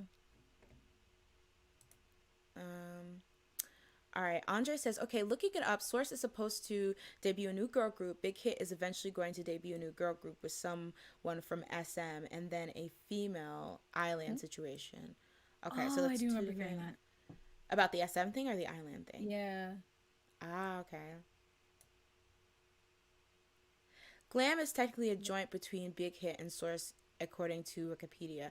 From what I remember, Big Hit did the music and Source did the managing. That's why a lot of stands, when you talk about the Glam being like failing like they did, they'll be like, well, that wasn't Big Hit's fault, they were just responsible for the music. But I don't know if that was just a fan excuse. Well, isn't that why they fail? Okay. I've never listened to a song. But yeah. Nini says, sadly, I feel like Big Hit made a new girl group and the group wasn't doing well. They'd probably be neglected. Yeah. Well, I would hope, because the thing is, what I really always thought, liked about Big Hit, and same thing why I like about Low-In with IU, is that I feel like they really tried different things, like to try to make BTS a success. Not to say that BTS didn't struggle, but I feel like they did gain traction. Like, obviously they were nowhere they were now, but they were like, they won a rookie award their first year and like sold albums and things like that. But I feel like they like definitely tried a lot of different things to pop off, because I think their the most beautiful moment in life era versus their early stuff is like day and night. And while I definitely think people became fans of them because their early stuff, that like change was definitely like a starting point, because I remember that era was where they won their first music show, and then it just went up from there. I think that was also the first time they hit #1 on Melon. I'm not sure though. Somebody can fact check me on that. But yeah, so it was just like, but like that switch up, and then, like, it was like a very like cognizant, like like you could tell they put a lot of thought into it, and the fact that they did let the members write and have like this, like, I feel like that's really really like cool. So I would hope that they would afford the same thing to a girl group, like they wouldn't just abandon them when they, like, if they weren't doing well, they would like give them all the avenues to express themselves, like they did with BTS. But I think they also know that that might not work. I feel like sometimes people don't care when it comes to girls and the way that they do with boys.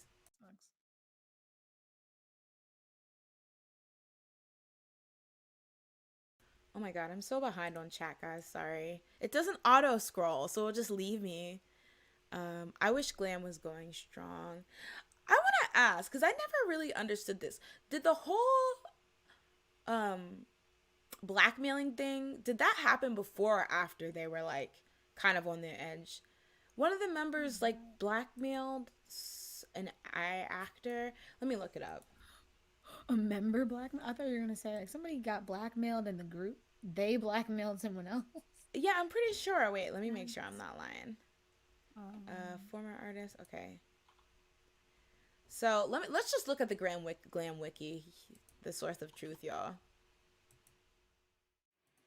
Sentenced to prison. Glam was a South Korean girl group that debuted in 2012 under the management of Big Hit Entertainment and Stance Source Music. The group officially, again, this is Wikipedia, so the group originally consisted of 5 members: Zinni, Trinity, Jiyoung, Dahi, and Miso. They were the first girl group of Big Entertainment and Source Music. The girl group officially debuted in 2012 with the single Party XXO. Glam disbanded in 2015. The name of the group means girls being ambitious. Yes, I love that phrase. Let's see. Ooh, Glam and BTS were featured artists on Ehyun's song Bad Girl from this. Well, the thing is, like, Big Hit was also like a 2AM was also like a joint venture thingy with JYP. So I feel like maybe it's like that. Okay. Dahi's blackmail scandal and disbandment.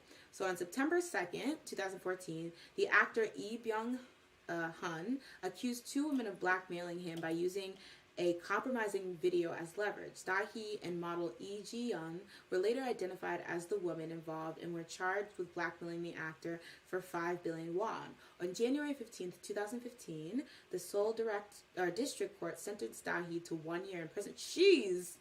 The same day, Glam's agency confirmed that the members of the group had ended their contracts with the agency and their group had officially disbanded. So I guess it was like happened simultaneously.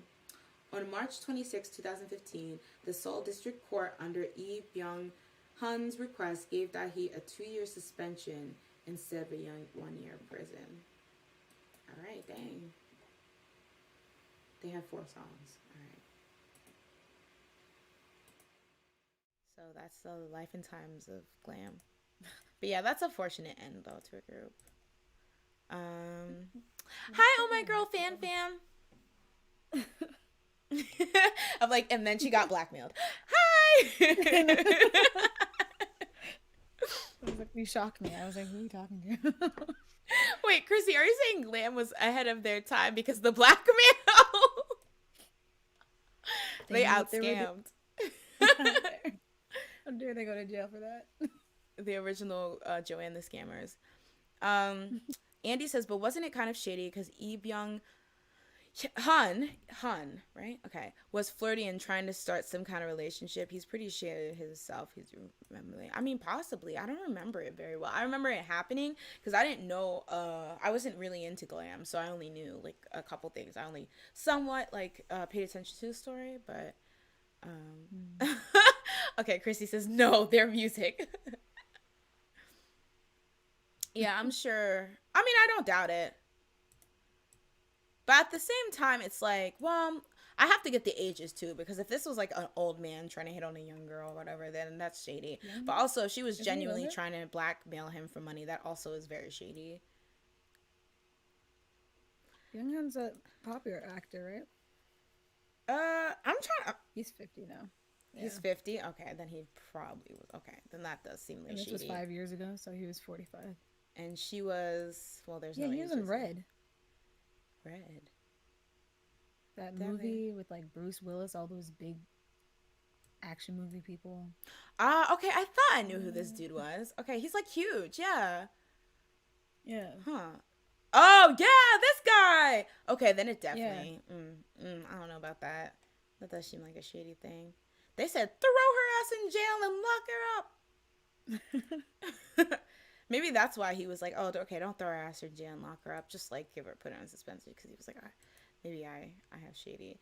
But speaking of age gap relationships, I think this is a perfect point to yeet to our next story. So the next story is actually on Asian Junkie, but since it was giving us those weird ads, I'm not going to go on there, and I'm just going to read it from here.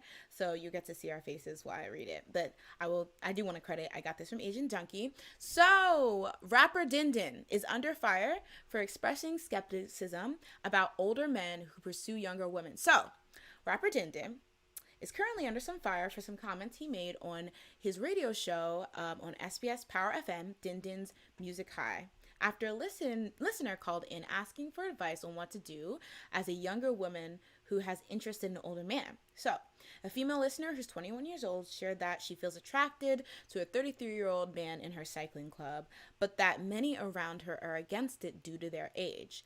Din Din essentially argued that with those who agreed with those who had concerns. Now, while Big One, I believe that's probably his co-host, expressed that age is just a number. All right. Din Din was strongly against it and explained why. There's bound to be the one guy around you who's in a jogging club. What I don't get is when they finish running and they go for drinks after. He imagined himself to be the listener's big brother and elaborated on his stance. If my little sister was 21 and she wanted to date a 33-year-old guy, I'd have to meet him to see what kind of person he is. He could be a decent person, but he could also take advantage of younger women. Din Din then proceeded to stress his objection and express his fear of younger women dating trash, quote unquote. I think people in their early 20s should date other people in their early 20s. At that point, they haven't been an adult for that long, and since they've yet to establish their own set of values, it could fall apart just by dating somebody with old somebody old with bad character, who are commonly referred to as trash. When Big One suggested that trash exists at all ages, Din explain why he thinks they're different at different ages. Trash at the same age are still the same age. Trash that you can control. There are trash that have been around for 20 years and trash that have only been around for 2 years. So you have to be careful. So a lot of people were criticizing Din because they were like, agreeing, like saying that like it shouldn't be your business. They didn't really like the fact that he took it from a perspective of her older brother, because they're like, well, she has to be able to make her own decisions. Why should she be making her decisions around how her older brother would feel? And then the idea that people, it's not even in this case that an older man is pursuing her. She possibly wants to pursue this older guy. So essentially, it's one of those age old. What is a creepy age gap and what's not a creepy age gap?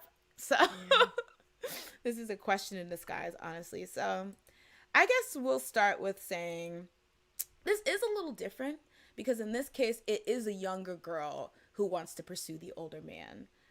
But does that make a difference in terms of like these age gap relationships? Because she is 21. So in the US, that would make her an adult, but he's 33. So there's like a 12-year age difference there. And I think when it comes to this situation, as somebody who's older, I'm always very skeptical. I tell girls, boys, or whatever, stay away from those older people, because it can end really poorly.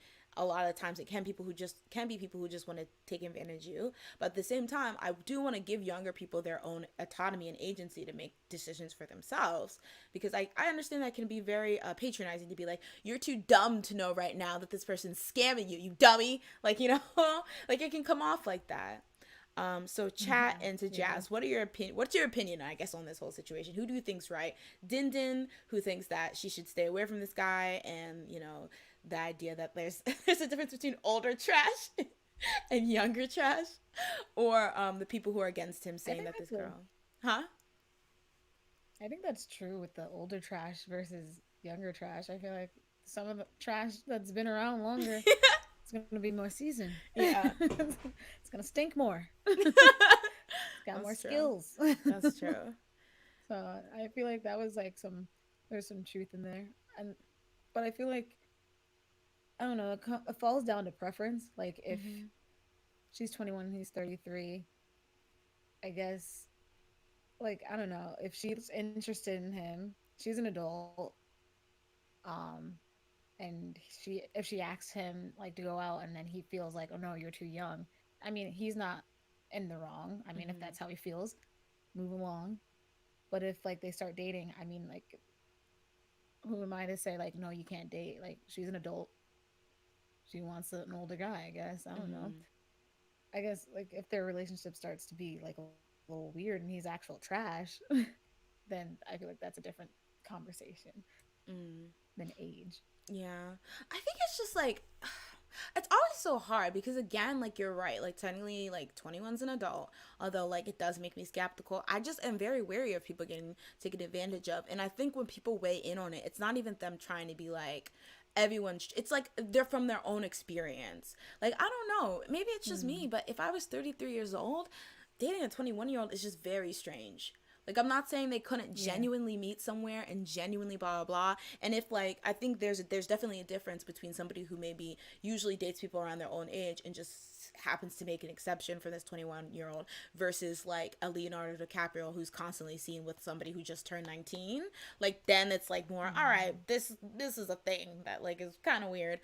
Or no, very weird or whatever. But I think, like, as an older woman, I feel like I will always just be wary I will always give them advice, don't do it. Like, I feel, there might be, I know the similar thing happened when Hichul and Momo were outed as dating. A lot of people are like, that's very weird, especially since he knew her since she was like a teenager or whatever. But like, again, it's, you can't control people's decisions, but I agree with you. I definitely agree with what Din's saying. Like, there's a difference between, like, because yes, guys your age can be trash, or people your age can be trash. Romantic interested your age can be trash, but I feel like it's just a whole another level of, like, I think it's like that power dynamic, that they always talk about. Like, not to say that like you cannot be like feel intimidated or feel controlled by somebody that you're dating your own age, but I feel like there's another level when it's somebody who has maybe seniority on you. So Yeah. um let's jump in the cat. Chrissy says, yeah, I can't say I don't agree with him. Tal says, okay, din din, points were made. Andre says, IDK why I went to Hicho and Momo when you first brought up this topic. LOL. Yeah, that's the first. I feel like that's the first place I went to. Leanne says, why are you booing? He's right. LOL. Um, Chrissy says, I get worried about the power dynamic with Momo and Hicho. Same because specifically because like it's like an added layer that he knew her when they first debuted, so it was like when she was very young. Yeah. I Star think that makes it weirder. yeah. Star says it really does. I think it's very situational. Caution should always be practiced no matter what the age. Andre says I feel like Hicho and Momo's power dynamic is kind of on equal footing nowadays with Twice's success. I would Mm.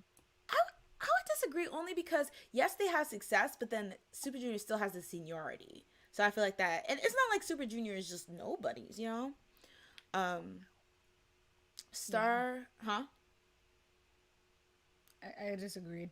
Oh. Starry Atlas says I don't think it's a bad thing to date older as long as the mental maturity is there and there's certain manipulation. Exactly. But hey, if she wants to date that older trash, at least get that back. Andy says, "Trust me, I'm already 25 and considered an adult, and I find some older men attractive.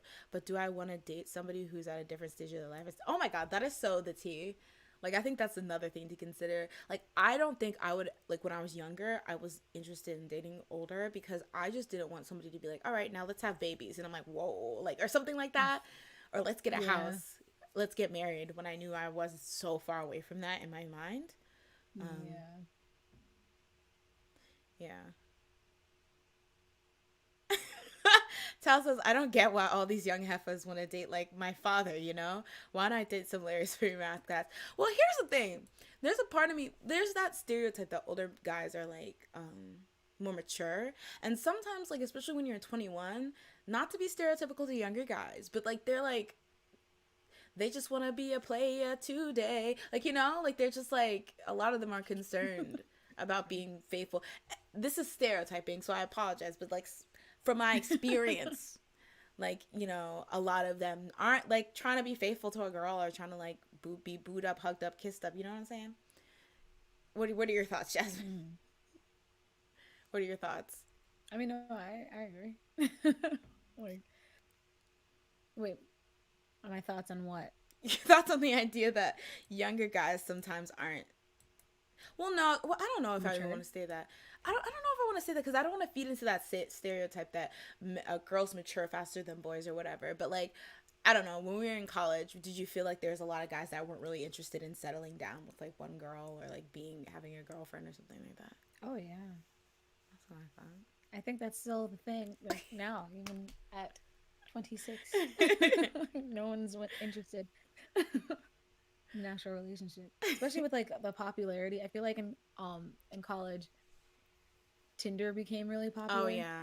and that was like more of like it wasn't like a date. Like some people wanted to use it as a dating app, but it was like still the people that were just in there for the hookups. So it was just like this weird collide of like people wanting to date, but like other people were just like, here's a picture of my private parts that you did not ask for. Oh, I'm triggered. As my greeting, my first thing that I say to you. Hello.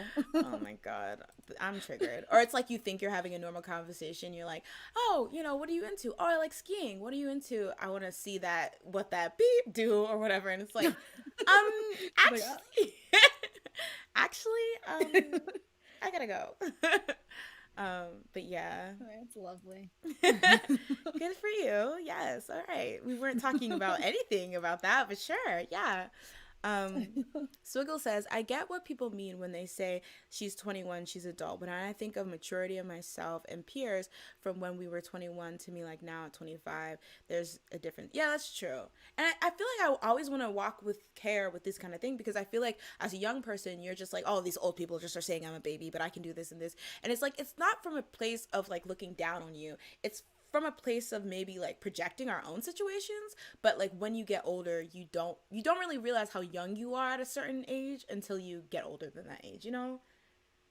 Like I'm sure when I was 21 I was like, oh, I'm a grown woman, but like I was like 21 and 19 were like the same. 18 from 21 I was pretty much like the same in terms of maturity. Like Yeah. right now I'm the same. I'm just kidding. I was gonna say actually, I haven't aged up. Maturity. I just got more responsibility. That's all that happened. It's so true. It's like you become this weird like teenage adult hybrid where you have to pay taxes, but you'll still spend like all like night playing video games or doing something or like watching K-pop or something. Like it's like you don't Yep. you don't suddenly just want to watch CNN all night because you are 25 or something. I did have a stint where I did like go in to work and just look at CNN every day. But that was Ooh. because everybody around me would just have CNN open every day that I came in, and I was like, y'all can see my computer, so I guess CNN it is. So I was just like, I would always just sit there and just like read headlines, go into the entertainment section, and be like, this is still news, right? I guess Kanye West is going crazy or Again. something. I don't know. Doing something. Mm. Um okay, LD says at the end of the day, oh, she's an adult and can make her own decision, but I'm always going to be skeptical about when it comes to really big age gaps. Let's see. Sam says, how do we know she isn't trash? LOL. Get that head, that bread, then leave, you know. That's true. That's funny. She might be the Five-year-old me trash. would agree. I haven't thought about that. Just um, get the money and get the heck out of there. Andy says, get the dough and scram, girl. Is it safe to say that some of these situations are older men taking advantage of emotionally mature young women? Not all cases, of course. Yeah, I think that's fair to say. And vice versa, not vice versa. Well, yes, vice versa, where it's older women taking care of like young immature men. I think that's definitely true. And I feel like that's what, because I'd rather, okay, this might sound insane, but I'd rather stop a potential relationship that might have been good than potentially let a relationship where a young girl or a young guy or a young person was going to be abused by an older person who is taking advantage of them. And like, because that stuff screws you up. Like, that's the thing that I feel like people don't understand. Those early relationships really paint how you will see relationships in the future. So if that person screws you up, not saying that everyone will, but if that person takes advantages from you in certain ways, then that will really mess you up. And I'm not saying that only an older person can do that, but sometimes that will happen when there's a dynamic like that and you think you're ready for it and stuff like that. Yeah, so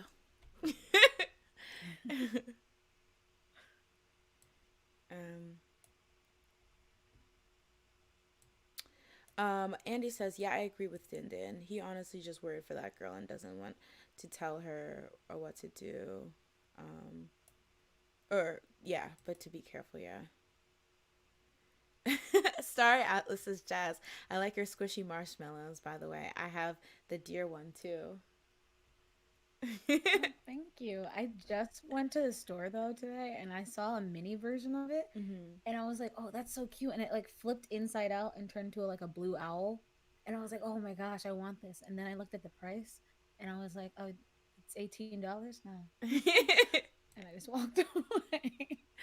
But it was so cute. What, like, line of, like, plushie is that? Like, are they, like, a Yeah, I type or think it's a something? line. Didn't you get one? From Or was that the what? squirrel thing? I think that was it. Remember when we went to AC Moore or something? Wait, which one is it? I feel like I got like it was like 2 for 1. Was it pink? It was, like, a pink... I might have thrown I think away. maybe yours was pink. I got a squirrel. Okay, I think I remember that. I got a pink something, but I think I threw it away. Oh, I think I Wow, that was stained money right. it. No. Oh, yeah. Hey Daisy. Oh, Starry Atlas says I got mine at Target on sale. Was it at Target? That sounds a lot like up our alley. Well, no, the thing that we got, I'm pretty sure was AC Moore. Yeah, AC was it AC Moore or Blick? One of those. Um, because we're in Center City. Oh, okay. I was okay, okay, yeah, yeah, yeah. Because there's I've never been into a Blick, so Yeah, it was one of the art things. it definitely Yeah. was AC Moore, that one that closed down.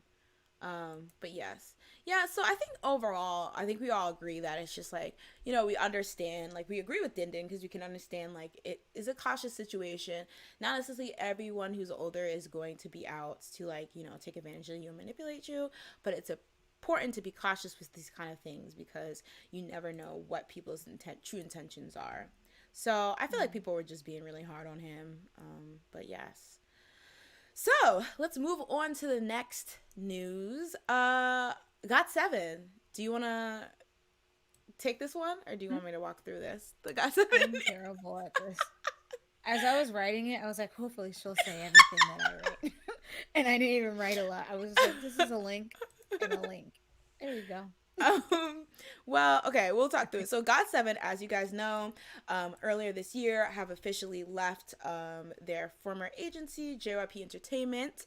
And while we had gotten news about the fact that they all had kind of secured their own solo ventures, we had Yugam going to AOMG. I believe Jin enrolled in an acting agency. A lot of people were wondering what would this mean for God Seven. Well, pretty like shortly after this whole thing happened, they actually released a new song called Encore,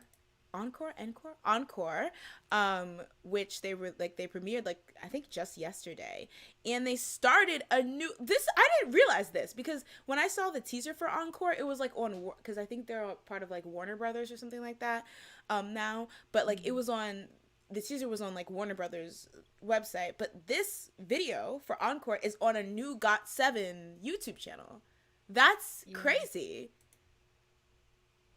Wow. Oh no no no. Okay, I guess the Encore teaser was on the Got Seven thing. Maybe I'm just wrong. Okay, I thought that's where I saw it, but Maybe it was on both. oh yeah, that's true. It probably could be on both. But yes, they released the song Encore. It was a very cute, kind of like wholesome video where it was just them goofing around.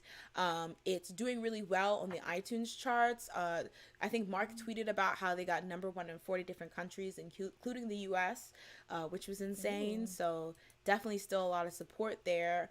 We talked about this little on one of my earlier streams, but do you think is it me or are people surprised that like YG or JYP let them go? Like I feel like there was gonna be a fight over the name, over like future song use and stuff like that. But it seems like they're like goodbye. Yeah, I didn't think they would be able to use a name. I thought it would just be like, oh, yeah, bye. It's like, yeah, like, goodbye. We're done. See you later. I mean, if you want God 7, I guess you got to come back to us specifically. That's about it. If you want Got Seven, you know how like TLC had to pay for each letter back from their company when they left. I thought they were I gonna was do one of watching those. the freaking their Grammy interview or after they won their awards and they're like, we're pissed. We have all this like success and we're broke. And I was like, oh Mm. my gosh, this is so depressing. And they're That like, was Left Eye, wild. talk to me. I was like, what the heck? Even though the reporters are rude, like, this is all a mess.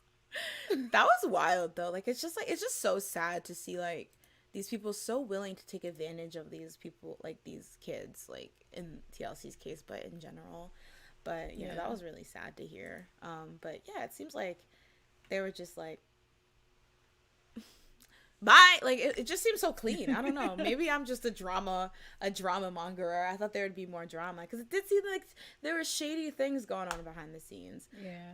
And But plus they're a big company, so you would think like, they'll be like just like every other company that's just like, no, this is our name. mm, You can't take it. Like you're on your own. definitely. But I guess maybe they're just like they left amicably, so they're just like whatever, do what you want. Yeah. I also think that JYP probably has an image to uphold because, you know, they have that whole, oh, JYP family friendly Yeah. type thing. So if then they turned around and tried to sue GOT7 or tried to like, because, you know, no matter how you slice it, GOT7, you know, did their job. The things that people make K-pop idols shady, like leaving their contracts early or like bullying scandals and stuff like that. They didn't really have stuff like that. So it's like if they all of a sudden picked like a battle with GOT7 because they're leaving or whatever, then that would shatter their whole like, oh yeah, JYP, you know, family, like YG or whatever, or not Mm. YG, JYP, Yeah. like, so I think they knew better. Plus, Yeah. Agassi's got the smoke. They were dragging JYP in it when it wasn't even that bad of like a split. They're like, and you also did this and this and that, and Yeah. rightfully so. But maybe they didn't want the smoke. They were scared Agassi's would run up on them. The shooters, Yeah. Jackson shooters, and Mark shooters would run up on them. Oh, Starry Atlas says Jackson was on a dive podcast recently and Oh, gave I us an just saw update. that. Oh, Well, I didn't watch it. I didn't actually watch it, but I saw the yeah. thumbnail. Did you see the one? There was like somebody was live tweeting it or something, and they said that apparently like Jackson was not allowed. Apparently, he said something about not being allowed to do solo work in Korea when he was under JYP Oh, or is something that like why that. he never? No, but he didn't he do stuff in Korea? I guess Oh solo my god. music because I know he had solo like Oh. I think that's what I read. I didn't look into it. Swiggle says, did TLC really pay back for each? Yeah, their company made them buy back each. I think it was for $1 million each or something like that, which is crazy. That is so messy. Yeah. Like I remember after that whole like documentary aired, I think it was Chile was like, yeah, we're not even mad about it anymore, but like you have to admit you did us dirty, and I was like, I would be, I'd be pissed. Yeah. Correct. They were fed up in that one interview though. Like it was just like they were talking smack or getting ready to, and like you heard like the management say like, you know, your manager's well, or somebody in the back say like, you know, your manager's like sitting over there looking pissed at you, and they're like, do we look like we care? Because we don't.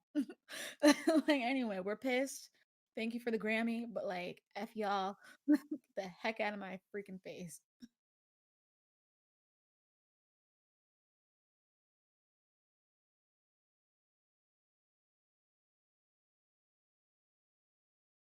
Mm.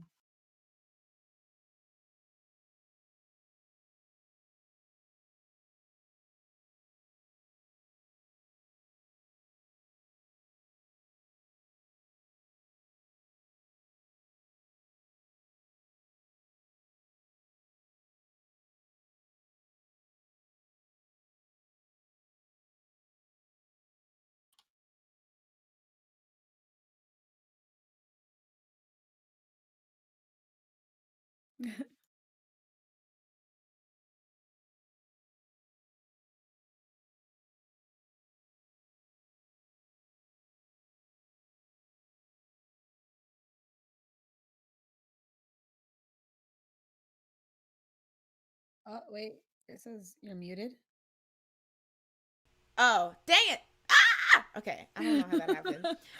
Yeah, so basically I was just saying, Yugyum, as his first, shifting over, Yugyum as his first content, under AOMG, he released a video of him dancing to a visual video, I forget what it's called, but of him dancing to Franchise by, Travis Scott, and he looked it good. He did. I'm not gonna lie.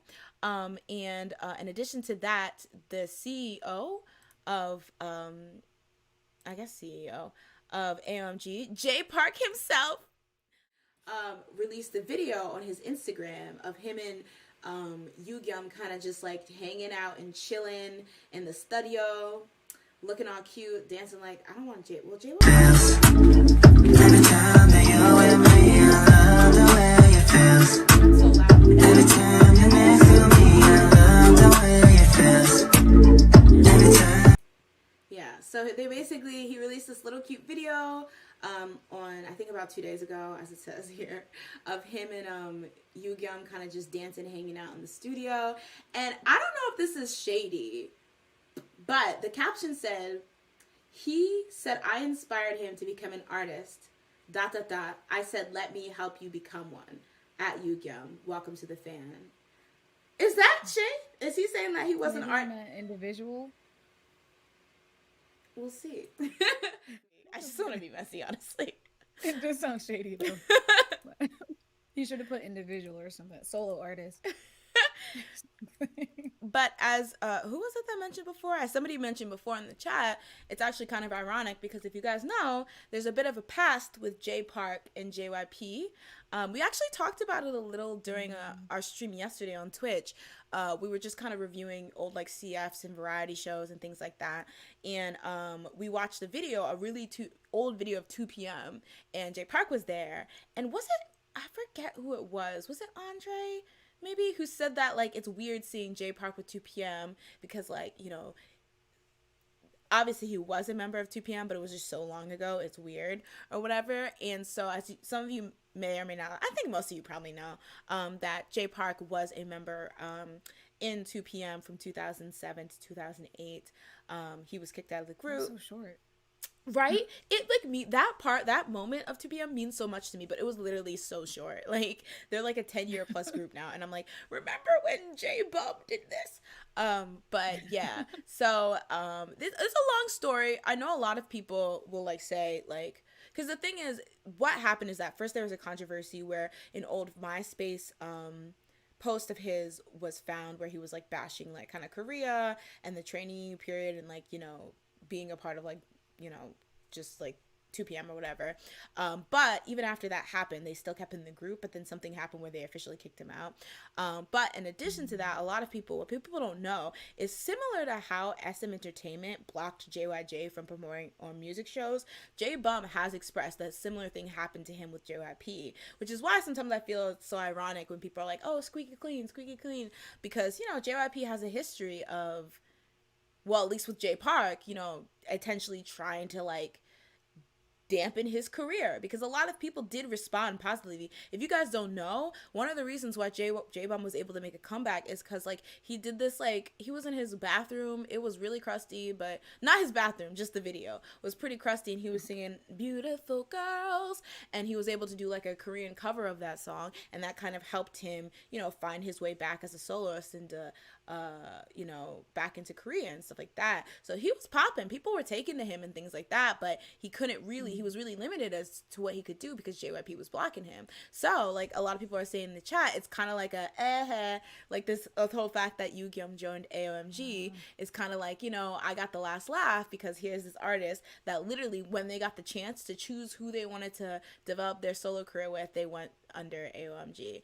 Now we'll see where that leads, but you know, so far I'm vibing with it. I'm truly vibing with it. I don't know. I think he meant to phrase it that way then. You think it was supposed to be shade? Like, yeah, he was trying to dig a knife.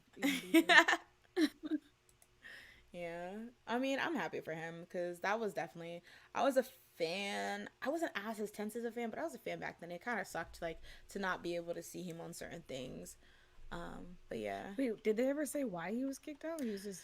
So that is a great mystery of K-pop. We never really officially found out. They were very vague about it. I remember they were like throwing shots at each other, like if they said, you know, I think JYP said something along the lines of if like he's protecting J Park by not saying what.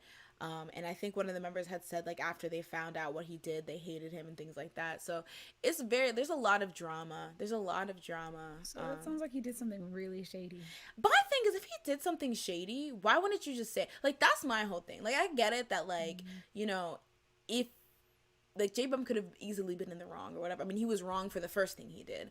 But like, my thing is, if it was truly something that made him look bad, you know, don't be shy, you know? Like, I feel like they would say it. I don't know.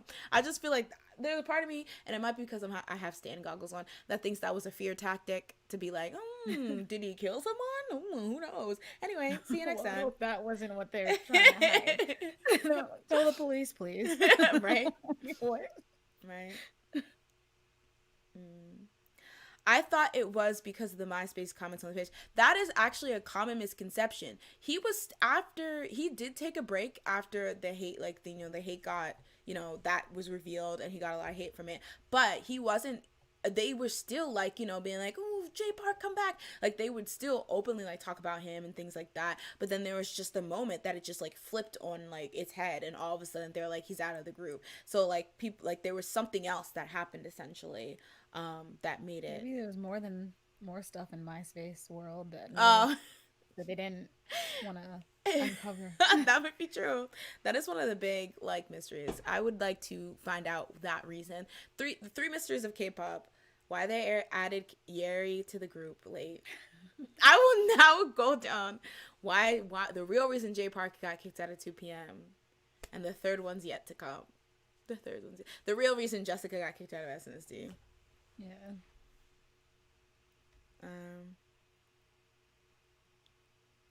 Oh my god. I don't know if I can say this out loud because will this be me spreading the rumor? The comment by Min Yuki. I've never heard that one. I've heard the Hyuna one time and time again. I feel like the Hyuna one was probably haters because the fact that like people slut shamed her and then they tied her with a rumor that has to do with pregnancy, I feel like that is like 100% somebody was just like, let me have some real fun on Pan here. Let me just stir some shit. Yeah. But yeah. Yes, so it looks like GOT7 is doing just fine without JYP, and I'm really excited to see like what their solo activities are going to look like. Yeah. Especially Yugyeom under AOMG, because I quite like a lot of artists under AOMG. So if that's like the music style he's going for, I'm excited to see it. All right, so for the last topic of the day, I think we can just like, we doesn't even really need an introduction. Train to Busan. I don't know where I got. Busan. I pronounce it Busan, but I'm not sure why. No, somebody said it was wrong. Busan. I mean, it's. Let me see how the Hangul is.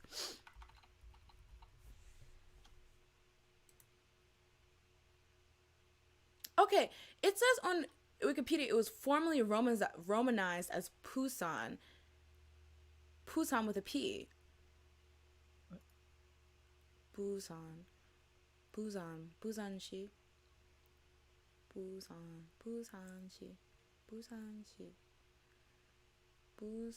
Gwangyokshi. Okay. Oh, it's so hard to find that. Oh, here we go. But I get so. Well, let me see how they pronounce it on Google Translate. Busan.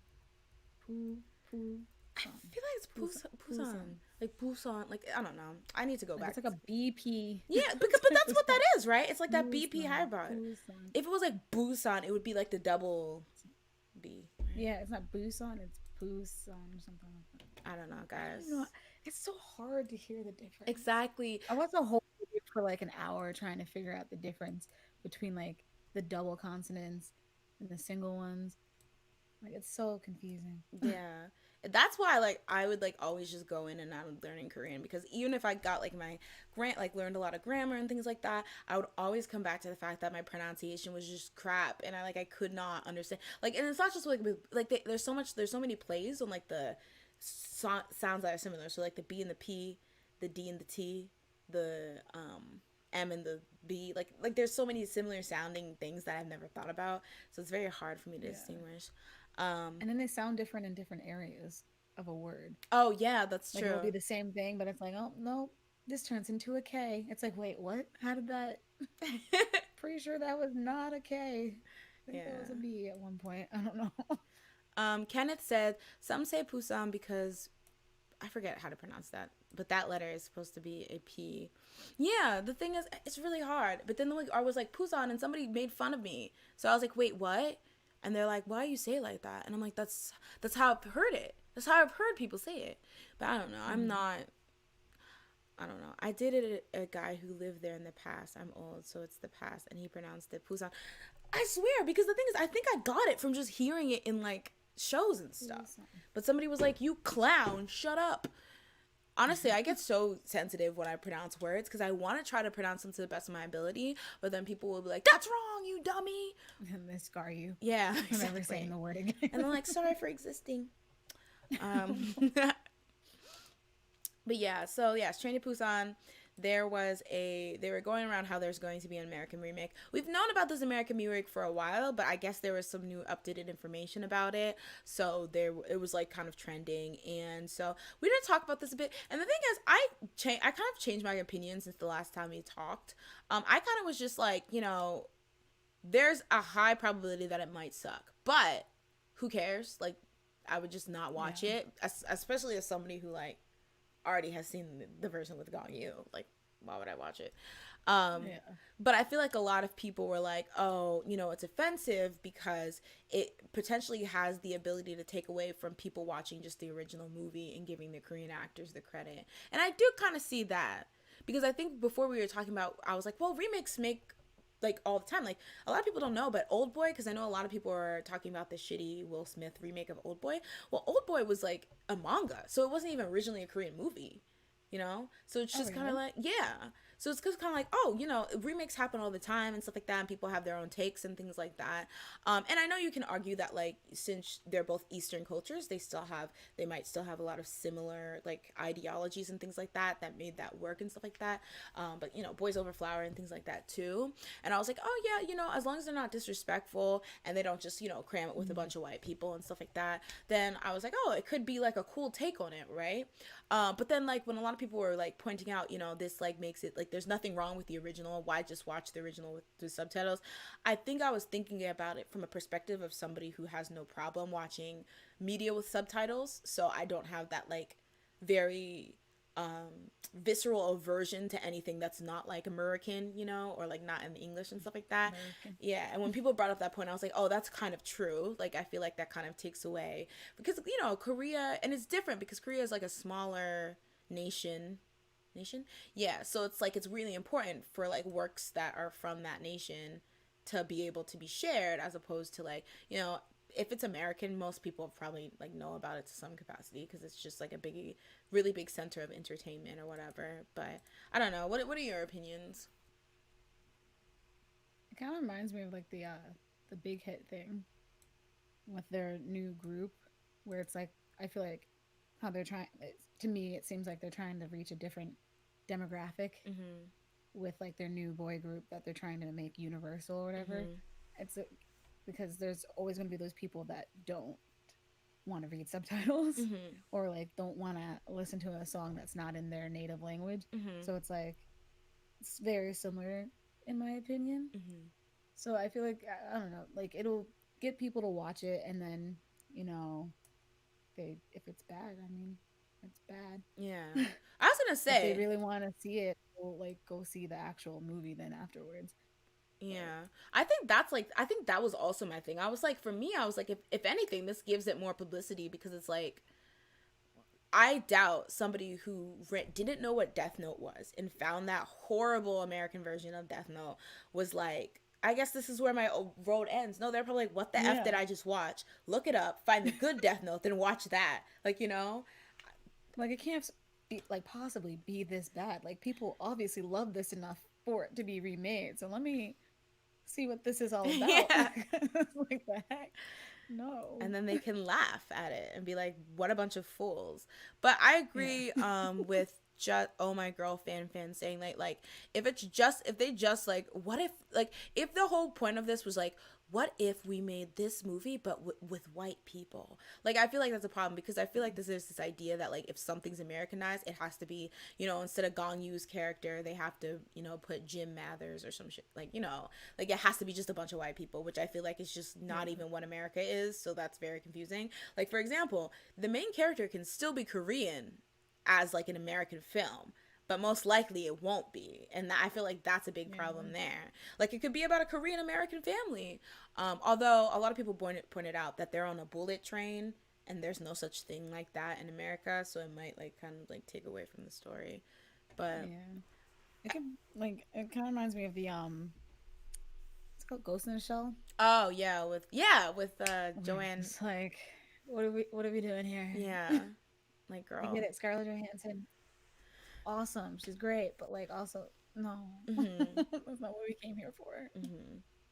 And I think I was a bit naive too, because I also said like, oh well, you know, if the original director of Train to Busan didn't want this to happen, you know, he could have just said no. But I do think that there Mm. probably is a pressure to be like, oh yeah, Americanize it if that's gonna be what makes it big or whatever. If that's how people are gonna, you know, draw But it's to it. But already big exactly, already. I don't know why this is So, happening. Like it's we. It's like there were talks about making an American Parasite with like Mark Wahlberg, and I'm like, ooh, hold up. what? No, no, not his. He can be the No. guy in the basement. Anyway. How dare you? How dare you? I love Mark Wahlberg. I would never let him be in the basement. He can be He could be he could be the dad. the poor dad. Yeah. I don't know. Who was the actor who played that? The Korean actor. I don't know if I know his name. I've seen him before though. He did a really good job. Okay, everyone's talking about the tragic American remakes, the uh Dragon Ball Z. I don't know what they were trying to do. Apparently, Dragon Ball Z. That came out on my birthday. oh, gift for you. Wait. Was it Dragon Ball Z or was it Speed Racer? Actually, hold on. Oh, the Speed Racer one. Rain was in other. that. They always got Rain Why playing would you Japanese, admit that for man. him? Why would you tell me that? Oh, I Oh mean, he no, wasn't in Rain that. was canceled. I think it was Speed Racer actually, because I remember. I think my mom was like, "What movie do you want to see for your birthday? Speed Racer's coming out," and I was like, "Ma'am, please no." No. Who was? Yeah, I guess it is. It can be kind of triggering to be like, oh, let's take this Asian character and make them white. That's the thing. That's the change. Like sometimes it's like why? Like, but I feel like that's a big part. Like it's just like the ethnicity or the race doesn't have to actually change because in America, a lot of people are different races but are still American. But I feel like there's always this need to be like it must be a white lead because you know how we do here. Like it's Yeah. yeah, that's messed up. Wait, there's a Kakegurui live action. Also, let's tee that there's live actions that are just bad in general. Like not necessarily American made ones, but just ones that are like animes that are made live action. Is just they're just like And that's why? because anime, I feel like it's hard to translate an anime that is as dramatic as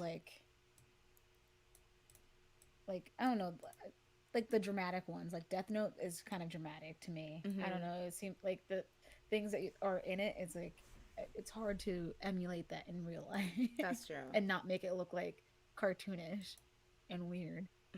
Unless you just make it really, really dark, like a dark version. But That's true. Yeah. Wasn't there a rumor of an American live action of One Piece or Naruto? Why would they even do that? Well, Like why? See, that another that's like that looks dumb too. What is it for? Like what? Okay, the thing is, usually there's something you can bring to it, but what could you bring to making something as goofy as One Piece and as wild as Naruto? What could you bring making that live action? I mean, I'll even argue the same thing with the uh Avatar remakes that they're doing. It's like what exactly you're gonna bring to the table by making this suddenly? Like I could see doing the vice versa because then you can make it more goofy and put them in crazy situations. But like what was that reason?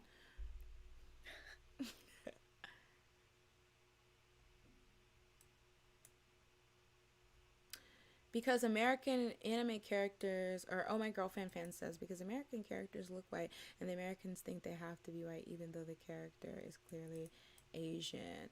Yeah, I know a lot of people will be like, but they look this way, and I'm like, if their name is Hiro Takahata, what is white about that? Like, no, because I'm a cosplayer, y'all, and so I go through this whole thing all the time with people being like, "Oh, you're carrying, you're like you're this skin color and you're cosplaying this skin color. Like, why? Like, that's so silly." And it's just like, well, if that's the case, you should be coming like if it has to be exact, then like all these Caucasian people cosplaying these characters shouldn't be because they're not Caucasian. But for some reason, they don't have like the same whatever vibe. But yeah, I feel like it's very self-centered or egocentric sometimes to assume every character must be white or whatever because they look a certain way. Oh, are they gonna do My Hero Academia? Um, Honestly, this American version of Old Boy, I did not even know it came out. This is wild. I remember hearing about it. Yeah, exactly. Oh my god, this came out in 2013. Dang, that was a while ago. Wait. Oh, the scene Who was was in recent. it? Oh, Josh Brolin. That's what. Why did I think Will Smith was in it? What the hell? Or is this the right old boy? Okay.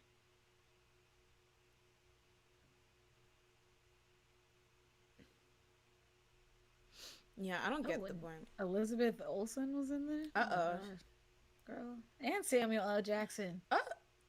Little did they know they would be in. Well, I think Samuel L. Jackson was already in Avengers, but Elizabeth would also join.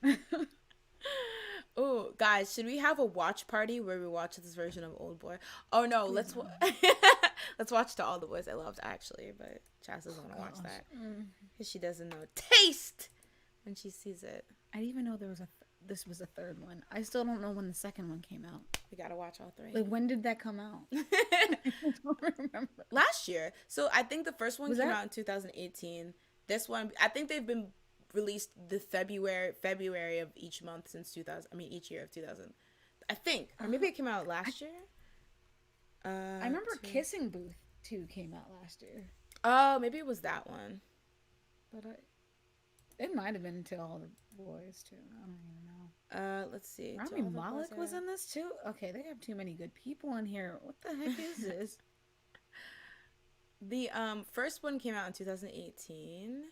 The second one came out in 2020. So there's 2 years, which makes sense because they probably didn't know it would be that big. And then so the 2 years, and I think they like immediately were like, when it started blowing up, they're like, okay, we're gonna do these final two films. The second one came out last year in February 12th.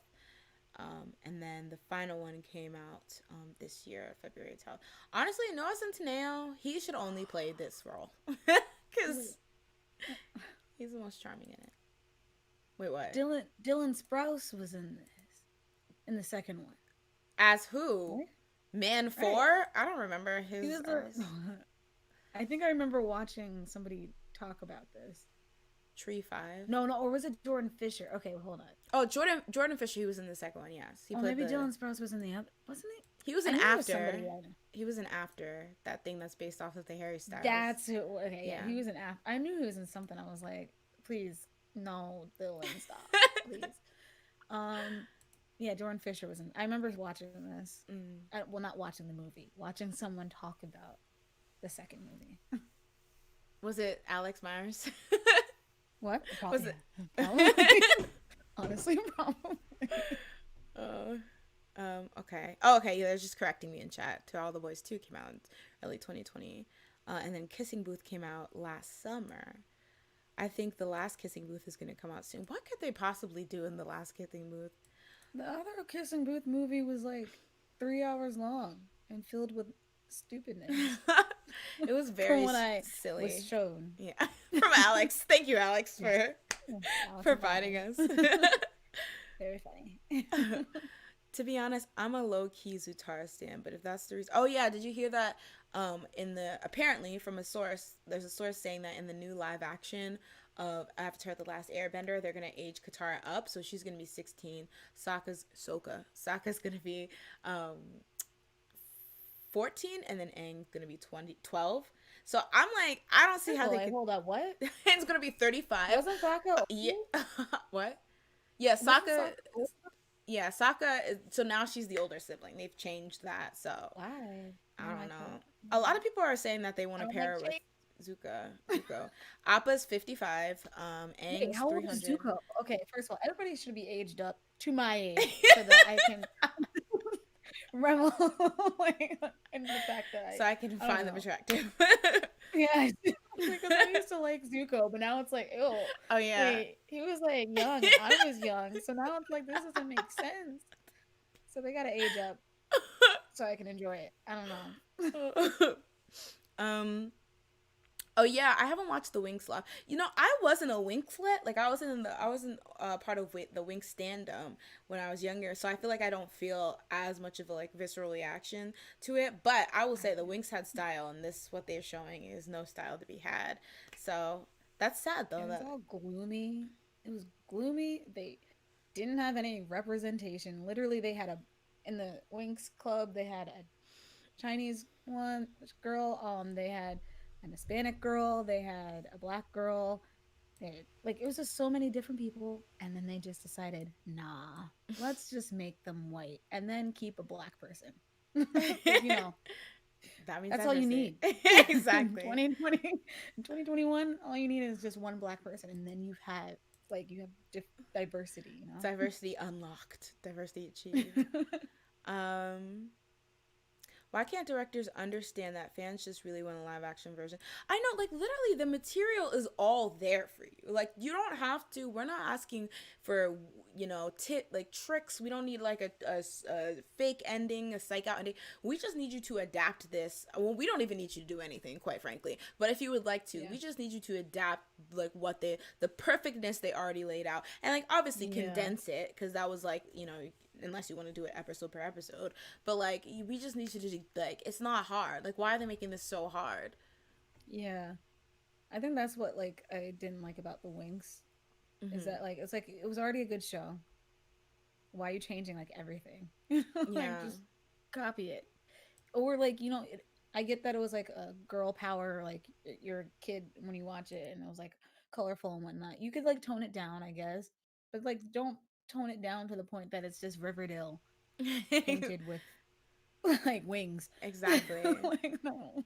Andy says we don't want some Riverdale Sabrina darker version. Yeah, basically. Like, Yeah, it's it's like, like it's so annoying. I feel like these people who take these, like, things under their belts to, like, adapt and things like that, do they even know why the fans originally found it charming? Like, what, sometimes I feel like these people just found this. I remember M. Night Shyamalan saying the only reason he did that original adaptation was because his daughter liked it, so he didn't really, like, wasn't a fan of the show. He just kind of checked it out and thought it was cool. And I was like, we know, we can tell, because you did Yeah. nothing. You added nothing. You did not portray it You as it just took was. away. Yeah, exactly. You chipped away until it was a former husk of itself. But yeah. Hey, Esther, welcome to the chat. Um, Wait, Shaolin Showdown? Wait, what's happening with that? Shaolin Are they Showdown is making a being. live? No, no. I used to love that show. They don't keep that away. Oh my god, this is tragic, man. What? I just don't understand how they choose what they want to adapt. It's the weirdest thing. I'm gonna close out of the stuff so I know where I am. But okay.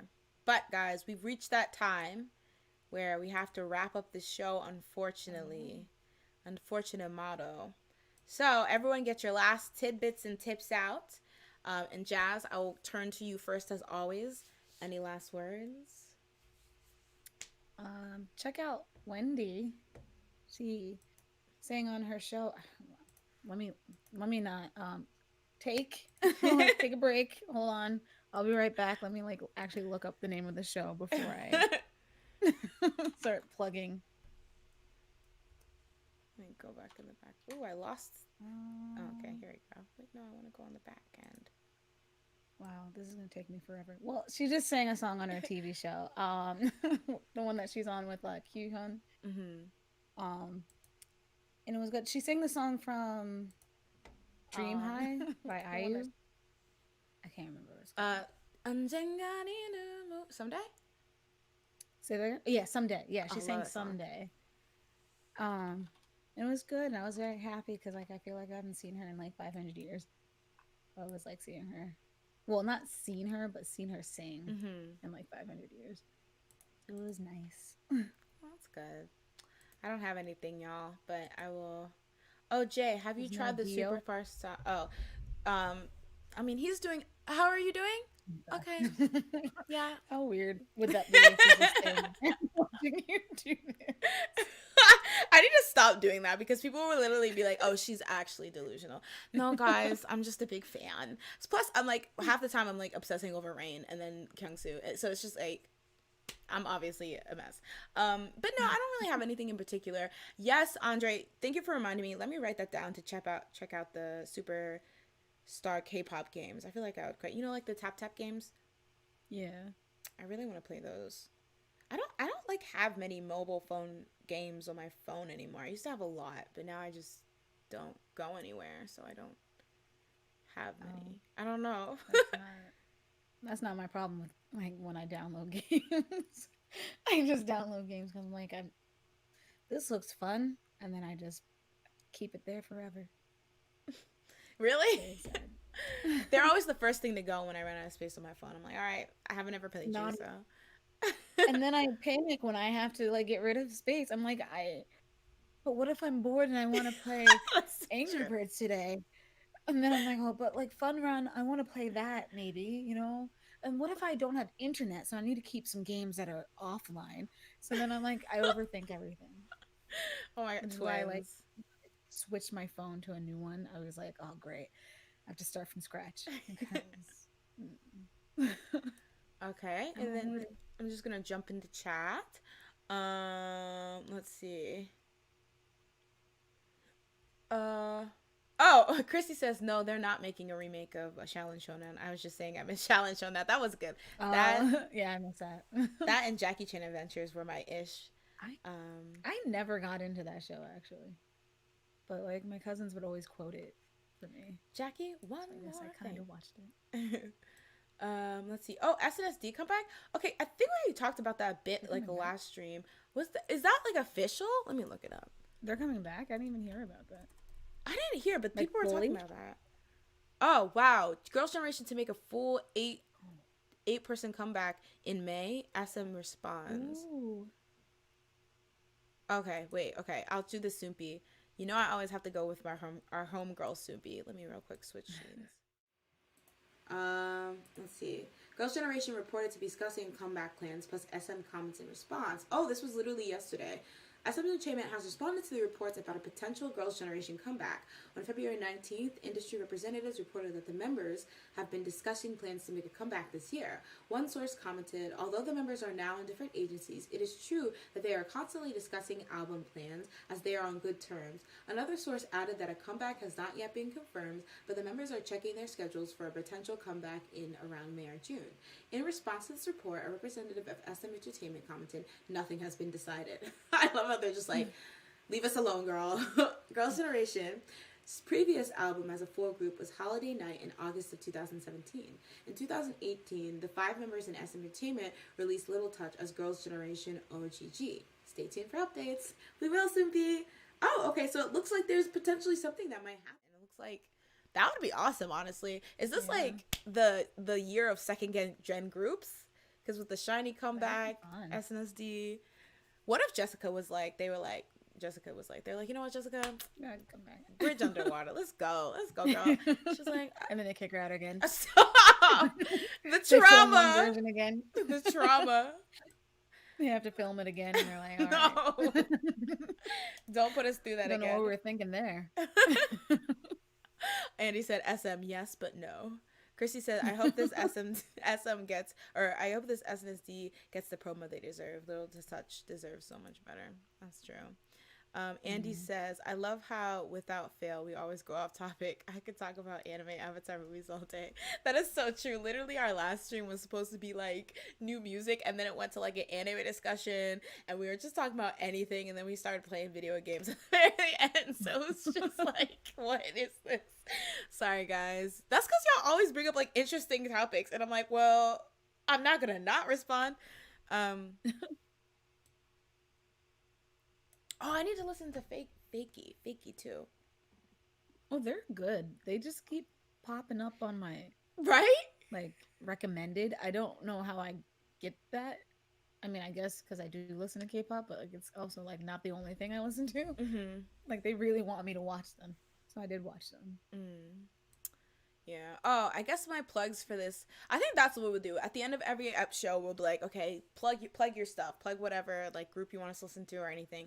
My plug is to listen to Pretty Much. They're a struggling group. Actually, let me support my American girl groups, I guess.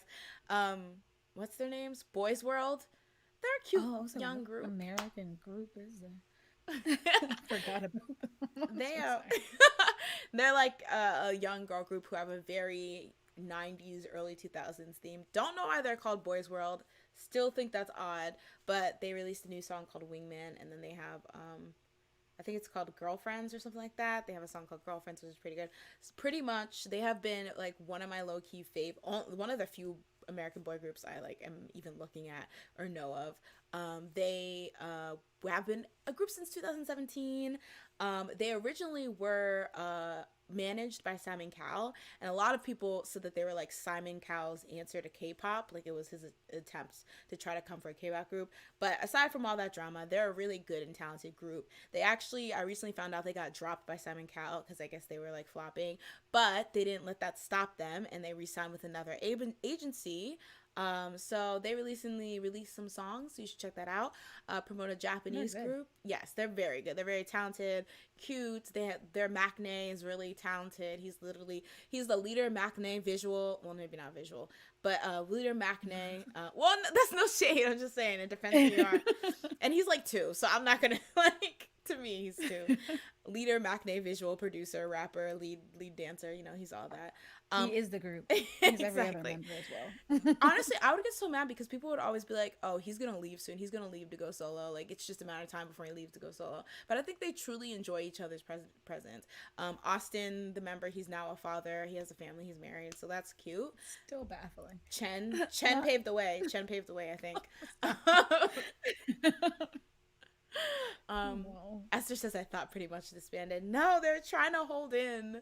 I feel like it's so crazy because I think they're so talented at such good songs, but people just aren't checking for them. And then lastly, I want to promote my faves, my struggle faves, Intersection. They're a 4-piece Japanese group that literally only have like 4 songs. But I was gonna say they haven't released anything since you showed me. So one song. They Who Do You Love? It's a good, check out Who Do You Love by Intersection. Real cute, real fun. One of them is wrapped in a carpet as if it's like a ball gown or a shawl, a nice shawl keeping him warm. It's supposed to be Red Riding Hood and oh yeah, Big Bad Wolves. It's very aesthetic. And yeah, and they're just like really, I think they're a really sweet group. I don't know. They just are really, fun. I like their music.